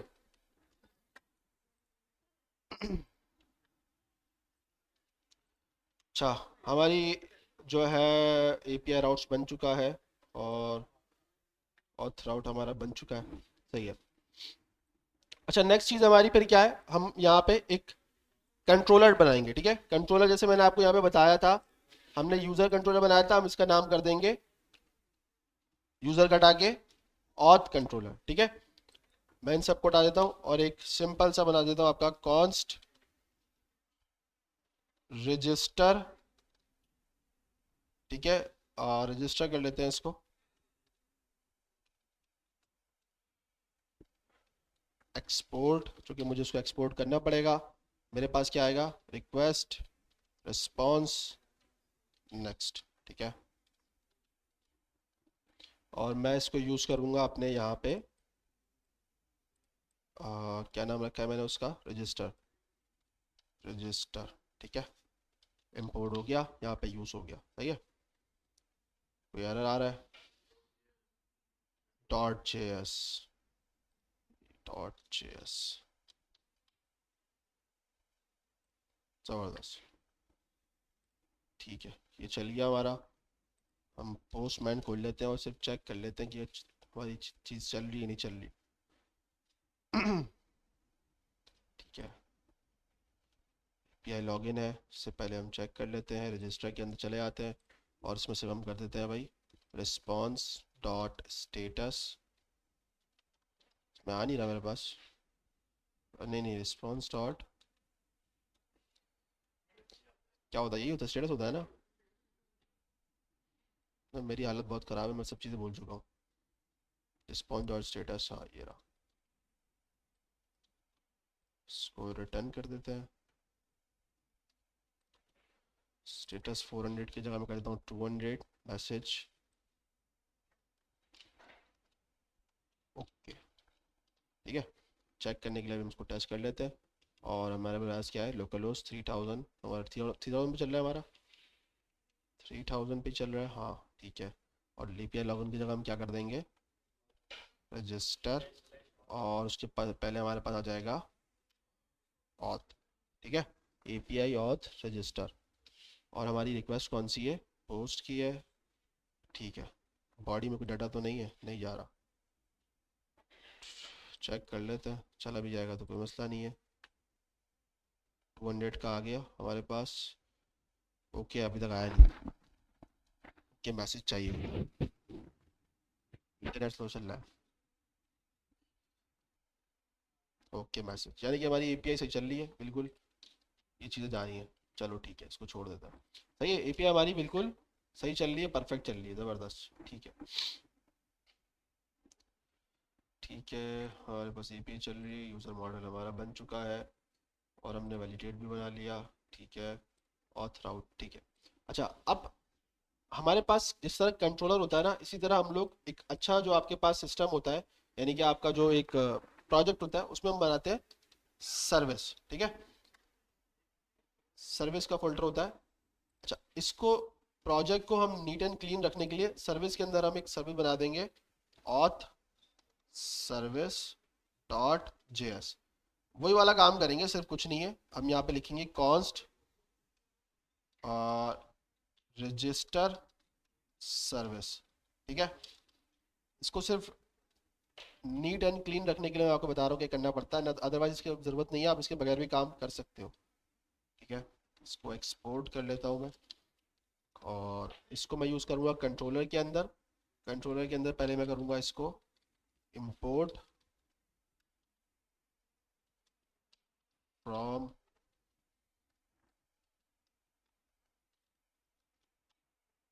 Service slash auth service dot JS, ठीक है।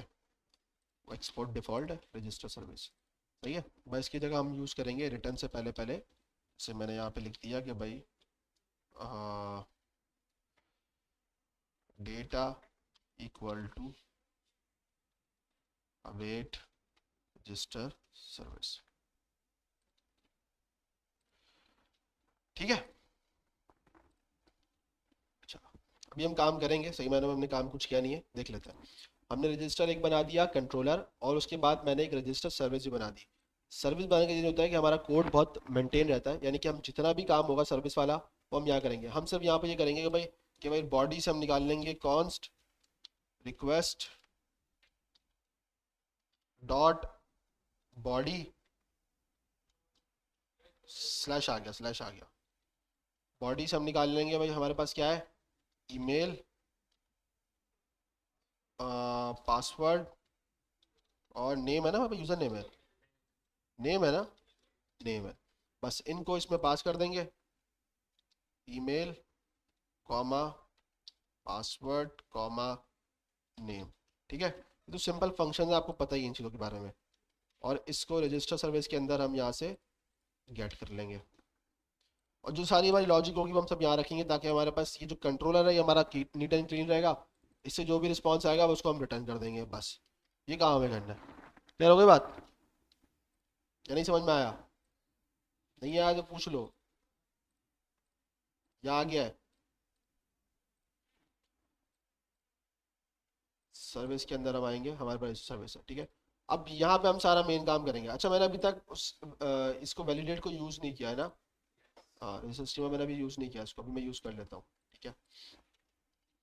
अच्छा, यहाँ पे हमने देखा था कि यहाँ पे किस तरह यूज़ कर रहे हैं। यहाँ पे ये register schema validate request body, ठीक है, ये डायरेक्ट आपको यहाँ पे ये यूज़ कर रहा है। कहाँ पे यूज़ कर रहा है?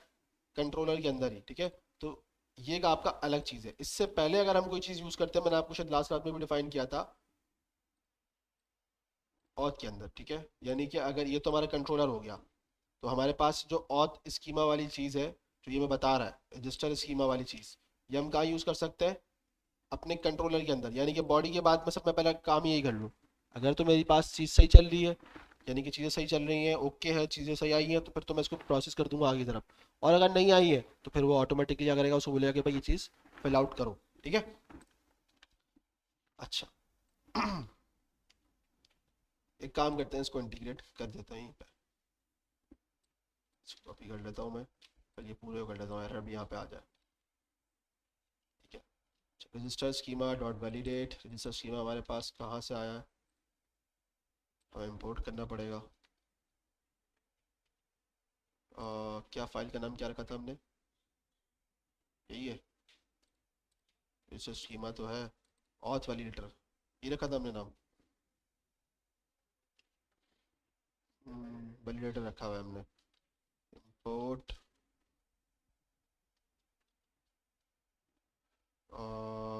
एक्सपोर्ट कैसे किया हमने उसको?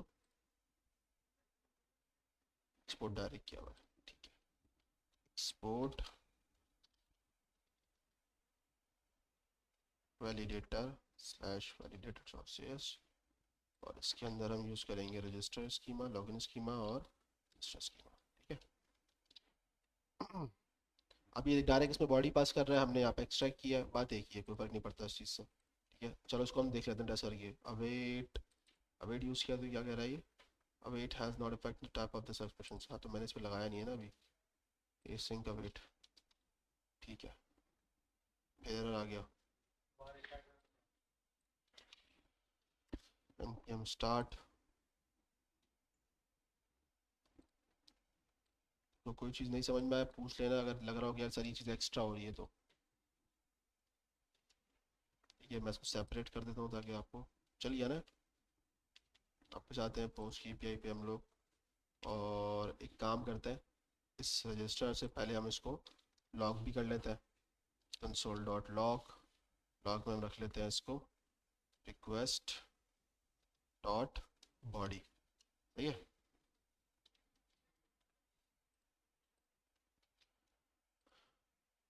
ऊपर भी कर सकते हैं आप, डेटा आना चाहिए हमारे पास। ठीक है, सेंड करते हैं, यूज़र नेम इज रिक्वायर्ड। देखा आ गया यार?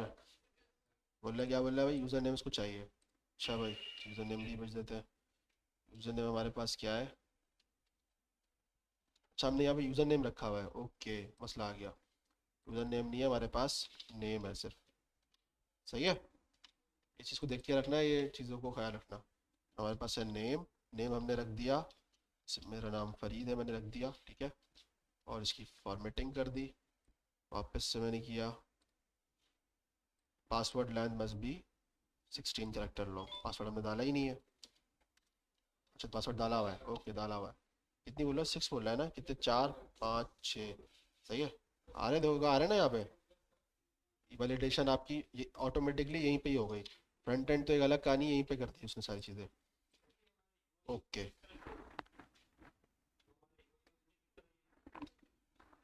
मैसेज कैसे शो करा रहा है? तो आप वहाँ पे दिखाओगे ना। ये तो बैकएंड का मैसेज है, बैकएंड का मैसेज है। आप उसको फॉर्मेटिंग कर सकते हो मैसेज की। ठीक है, अब देखो मसला पता है क्या है, मैं आपको बताता हूँ सुनो। मैं एक काम करता हूँ यहाँ पे, दोबारा ही काम करता हूँ और मैं आपको एरर दिखा देता हूँ कि एरर आ कैसे रहा है। फॉर्मेटिंग आपको थोड़ी बहुत करनी पड़ेगी इसके अंदर। एरर डिटेल्स, एरर डॉट, मैं चलो एरर दिखा देता हूँ सीधा, सिंपल सिंपल। ठीक है, अभी जैसे मैं यहाँ पे इसको हटा देता हूँ, इसकी लेंथ कम कर देता हूँ, पासवर्ड की दिखा देता हूँ, सही है। वापस सेंड करता हूँ, password length must be character. यहाँ पे मेरे पास आ गया पासवर्ड, आ गया, मैसेज आ रहा है, message length must be character long. ठीक है। अच्छा यहाँ पे क्या हो रहा है, देखो वही भेज रहा है ना, सही तो भेज रहा ही है। मसला ये आ रहा है कि ये जो ये जो इसके जो चीज़ें हैं ना, इसको कन्वर्ट कर रहा है, इसमें चेंज कर रहा है वो। यहाँ पे बस ये चीज़ लगा रहा है। ठीक है, फ्रंट एंड में देखोगे तो सही आएगा आपके पास। ठीक है, समझ में आ रही है बात? या अगर आपको कोई प्रॉब्लम होती है वैसे तो, बल्कि नहीं, यहाँ पे तो हमें यही भेजना पड़ेगा डायनेमिक। यहाँ पे हम उसको जो है ना चेंज नहीं कर सकते, हमें डायनेमिक भेजना पड़ेगा। तो ये बता रहा है कि भाई आपकी लेंथ पासवर्ड की कम है। ठीक है, सही है ना। अच्छा अब हम यहाँ पे चले जाते हैं, हमने अगर एक एक्स्ट्रा कर दिया, सेंड कर दिया तो ओके आ गया। ओके आ गया तो हमारे पास ओके हो गया भाई, ओके हो गया। ईमेल भी आ गई, पासवर्ड भी आ गया और नेम भी आ गया। ठीक है, तो यानी कि हमारे पास ये चीज़ बिल्कुल सही चल रही है, एरर भी सही चल रहा है, इसको लॉक करने की ज़रूरत नहीं है। अच्छा, बेहतर यही होता है कि आप इन चीज़ों को ना ट्राई एंड कैच में रखा करो, जितना जितना अच्छा है आपके लिए, चीज़ें आपके लिए और आसान हो जाएंगी। नहीं तो ये पंचायतें बहुत ज़्यादा है। ठीक है, मतलब अगर मेरे पास कोई प्रॉब्लम आ रही है तो मुझे भाई यहाँ पे भी कैश में गिरा देना वो।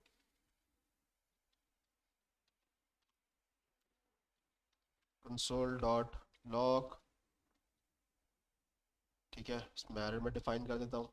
अगर मुझे कोई कस्टम एरर डालना हो तो मैं वो भी डिफाइन कर देता हूँ। ठीक है। अच्छा, अभी ये क्यों किया, इसको इस पे भी जाते हैं। ठीक है, हमारे पास क्या आ रहा है, ईमेल पासवर्ड नेम सब चीज़ें आ रही है और हमने पास कर दिया रजिस्टर स्कीमा के अंदर। अब हम एक लॉग बस यहाँ लगा लेते हैं और चेक कर लेते हैं कि यार ये चीज़ सही चल रही है नहीं चल रही, हमारे फंक्शन में डाटा सही आ रहा है नहीं आ रहा। ठीक है, मैं इसको ऑब्जेक्ट में कर लेता हूँ, email comma password comma name, सही है। और यहाँ पे मैंने शायद लॉग हटा दिया था, या लॉग हटा दिया ना मैंने, इन सबको हटा देता हूँ ताकि आप कंफ्यूज ना हो। ठीक है। अगर एरर आता है तो वो रिटर्न यहाँ से कर देगा। ठीक है, स्टेटस 400 बोल रहा है, चूंकि ये आपका फ्रंट एंड का एरर है बेसिकली देखा जाए तो, इसलिए 400 बोल रहा है। ठीक है, वापस आते हैं, दोबारा पोस्ट की रिक्वेस्ट मारेंगे, हमारे पास ओके आया है और जो हमने लॉक किया था हमारे पास आ रहा है। ठीक है, या मैं इसको एक और, बल्कि छोड़ो, वेरीफाई हो गया ना, हमारे पास चीज़ आ रही है। अब हमारे पास काम है, हमें जो काम करने वाला है। ठीक है, हम काम करें रजिस्टर पे। अब बताओ आपके हिसाब से प्रोसेस क्या होना चाहिए रजिस्टर का। डेटाबेस में तो जाएगा, एक एक फ्लो डिजाइन बताओ, आप किस तरह डिजाइन करोगे इसको, कंडीशन क्या लगाएंगे।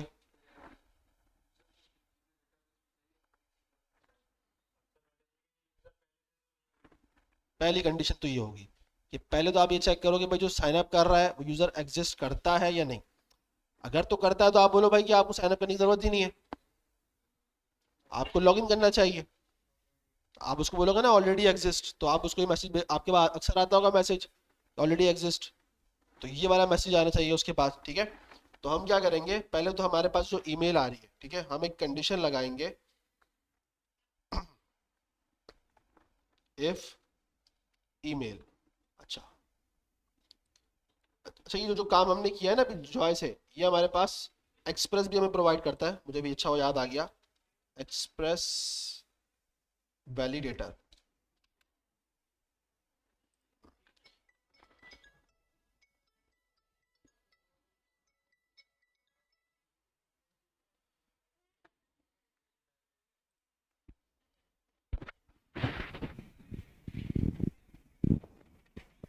हेलो, वालेकुम अस्सलाम।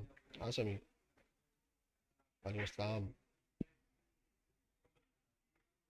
अच्छा, हाँ।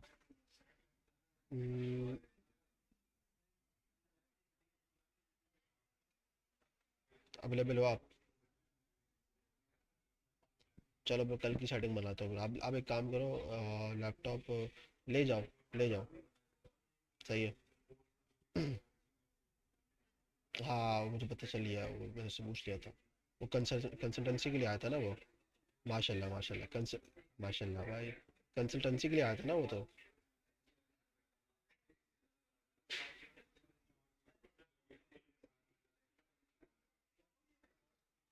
हम्म। चलो चलो। हम्म। हम्म। हाँ मैं इंशाल्लाह इसको जल्द से जल्द करवाता हूँ। मेरा मेरा मेरा काम सारा हो गया, मैंने चीज़ें बाकी अब शान से करवानी है मुझे बस सारा डाटा। सही है, और वही मुझे पता है, वही रुलाएगा। हाँ मैं उसको बुला लूँगा मैं उसको। हम्म। चलो चलो सही है। हम्म।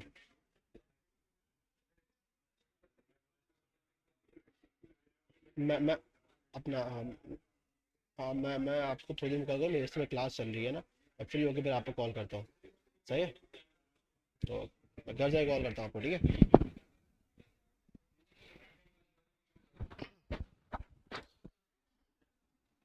अच्छा भाई, वापस आ जाओ। हाँ मैं आपको बता रहा था कि एक्सप्रेस, सुन लो भाई, सुन लो आराम से, लड़ो नहीं, इधर आ जाओ। जिस तरह हम लोगों ने देखा कि हमारे पास जॉय आता है, इसी तरह हमारे पास एक्सप्रेस वैलिडेटर भी होता है, जो कि आपको एक्सप्रेस जेएस का जो है ना एक पैकेज इंस्टॉल करना पड़ेगा। तो ये भी वही काम करता है। तो अचानक से मुझे याद आया तो मैंने बोला आपको बता दूं कि ये भी इस्तेमाल होता है वैलिडेशन के लिए। ठीक है। लेकिन आपके लिए ज़्यादा आसान जॉय है, बहुत ज़्यादा ईजी है, ईजी यूज़ है। ठीक है। अच्छा मैं बात कर रहा था किसके ऊपर? हाँ मैं बात कर रहा था यहाँ पे। ठीक है। अगर मेरे पास ईमेल है, ठीक है, क्योंकि मैं तभी चेक करूँगा। मेरे पास ईमेल है, और मेरे पास अगर मैं नेम भी लगाना चाहूँ तो मैं लगा दूँ, अगर बस ज़रूरत नहीं है पासवर्ड लगा लूँ। ठीक है। तो मैं क्या करूँगा, मैं डेटाबेस में चेक करूँगा कि क्या मेरे पास ये यूज़र एग्जिस्ट करता है नहीं करता। ठीक है। अब हमारे पास, हमें याद रखना होगा कि हमारे पास आते हैं बहुत सारे फंक्शंस। किसके फंक्शंस? मोंगोडीबी के। मोंगोडीबी आपको प्रोवाइड करता है फंक्शन। फंक्शन कौन से है इस वक्त हम क्या करने जा रहे हैं? फाइंड। तो हमें फंक्शन कौन से चाहिए होंगे? फाइंड के। यानी कि इसमें हमारे पास फाइंड का, अब फाइंड के अंदर हमारे पास आते हैं मल्टीपल फंक्शंस। ठीक है। फाइंड बाय आईडी भी आता है इसके अंदर। मोंगो डीबी फाइंड मेथड्स कर लेते हैं, मेथड्स लिस्ट।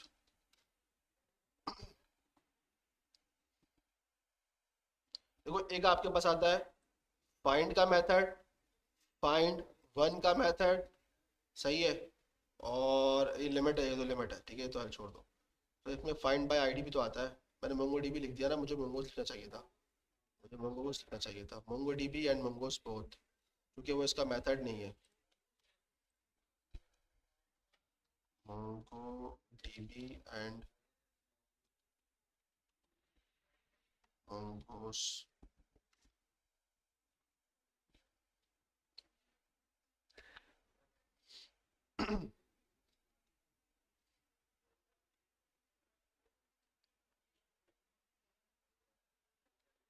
अच्छा अब देखो, फाइंड हमारे पास, देखो यहाँ पे देख लो। हेलो हेलो माइक टेस्ट, इधर देख लो भाई, इधर देख लो। मॉडल फाइंड, हमारे पास एक फाइंड भी आ रहा है, फाइंड वन भी आ रहा है, फाइंड बाय आईडी भी आ रहा है, फाइंड वन एंड अपडेट भी है, और find by ID and delete भी है। ठीक है। अच्छा फाइंड में और फाइंड बाय आईडी में डिफरेंस है कुछ? फाइंड का जो मेथड है, जब आप उसको फाइंड यूज करोगे तो वो क्या करेगा, सारा सब कुछ ले आएगा। यानी कि अगर मैं आपको बोलूं कि भाई मुझे चाहिए कि इस यूजर की सारी पोस्ट, तो मैं लिखूंगा भाई पोस्ट डॉट फाइंड, तो वो जितनी भी उसकी पोस्ट होंगी सारी पोस्ट आ जाएंगी। ठीक है। अब वो 100 हो, 50 हो, 1000 हो, करोड़ हो, वो सारी एक साथ आ जाएंगी। ठीक है। इसको भी हम रिस्ट्रिक्ट करेंगे जब हम थोड़ा सा इसको देख लेंगे, अभी फिलहाल समझाने के लिए बता रहा हूँ आपको। ठीक है। नेक्स्ट हमारे पास है फाइंड बाय आईडी, कि भाई हम आईडी के बेस पे चेक कर लें कि ये बंदा एग्जिस्ट कर रहा है या नहीं कर रहा। ठीक है। अब मेरे पास इस वक्त आईडी तो है ही नहीं, या आईडी है? आईडी नहीं है मेरे पास।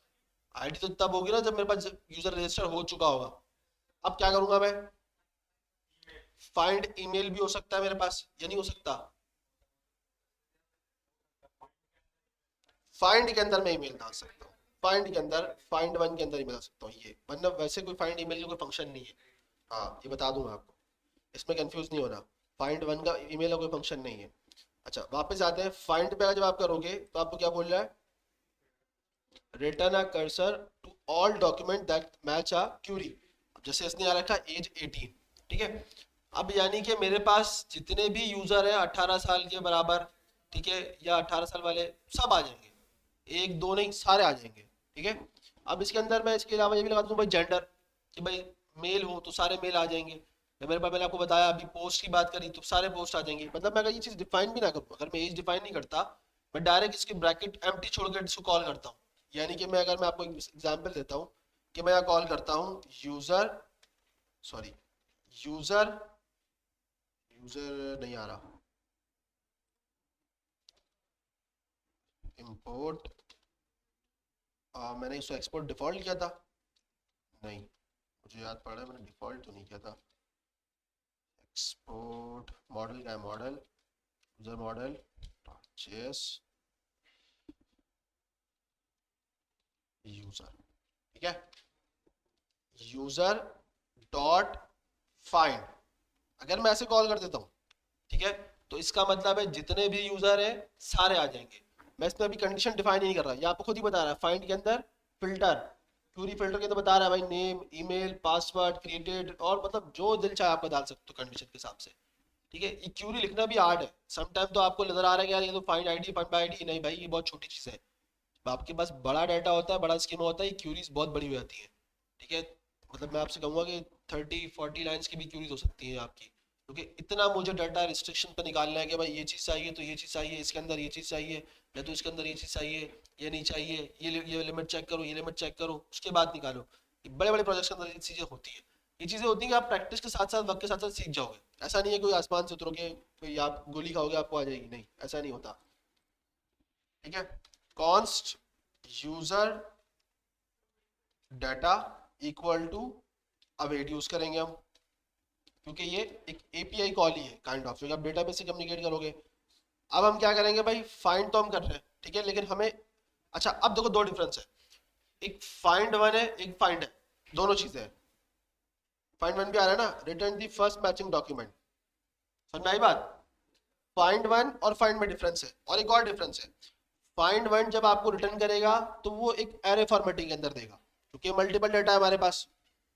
लेकिन जब फाइंड वन आप उससे बोलोगे या फाइंड बाय आईडी पे आप जाते हो, तो वो आपको देता है ऑब्जेक्ट में डेटा रिटर्न, क्योंकि आपको सिर्फ एक चाहिए, सही है। तो हम क्या यूज करेंगे यहाँ पे, फाइंड वन, क्या यूज करेंगे भाई, फिल्टर अगर हमें लगाना है इसे हम लग देते हैं भाई ईमेल, बल्कि नहीं हमें जरूरत ही नहीं है ना, चलो ऐसे चेक कर लेते हैं, ठीक है। अच्छा अब हम सिर्फ लॉक करके चेक करेंगे कि हमारे पास आ क्या रहा है, ठीक है, यूजर डेटा, सही है, रजिस्टर यूजर वैलिडेट, वही लास्ट चेक करते हैं, फिर उसके बाद ऑफ करते हैं, फिर इसको नेक्स्ट क्लास में कंटिन्यू करेंगे। मैं एक इसको चेक कर लेता हूँ, फिर देख सवाल का जवाब दूंगा। चेक कर लेते हैं, हमारे पास ओके तो आ गया है, क्या हमारे पास लॉग हो रहा है, सर्वर क्रैश हो गया हमारा, नहीं नल आ रहा है, यानी कि बिल्कुल परफेक्ट है, क्योंकि हमारे पास डेटा ही नहीं, तो आपको मिलने वाला ही नहीं, तो नल उसने बिल्कुल सही दिया है। तो हम अब इस पे भी हम कंडीशन लगा लेंगे भाई, अगर हमें लगानी है तो, ठीक है, कि भाई अगर नल है तो ही फिर हम आगे प्रोसेस करें और फिर आगे सारा काम करेंगे, हम नेक्स्ट क्लास में करते हैं कैसे करते हैं, सही है। हाँ आपका सवाल क्या है भाई?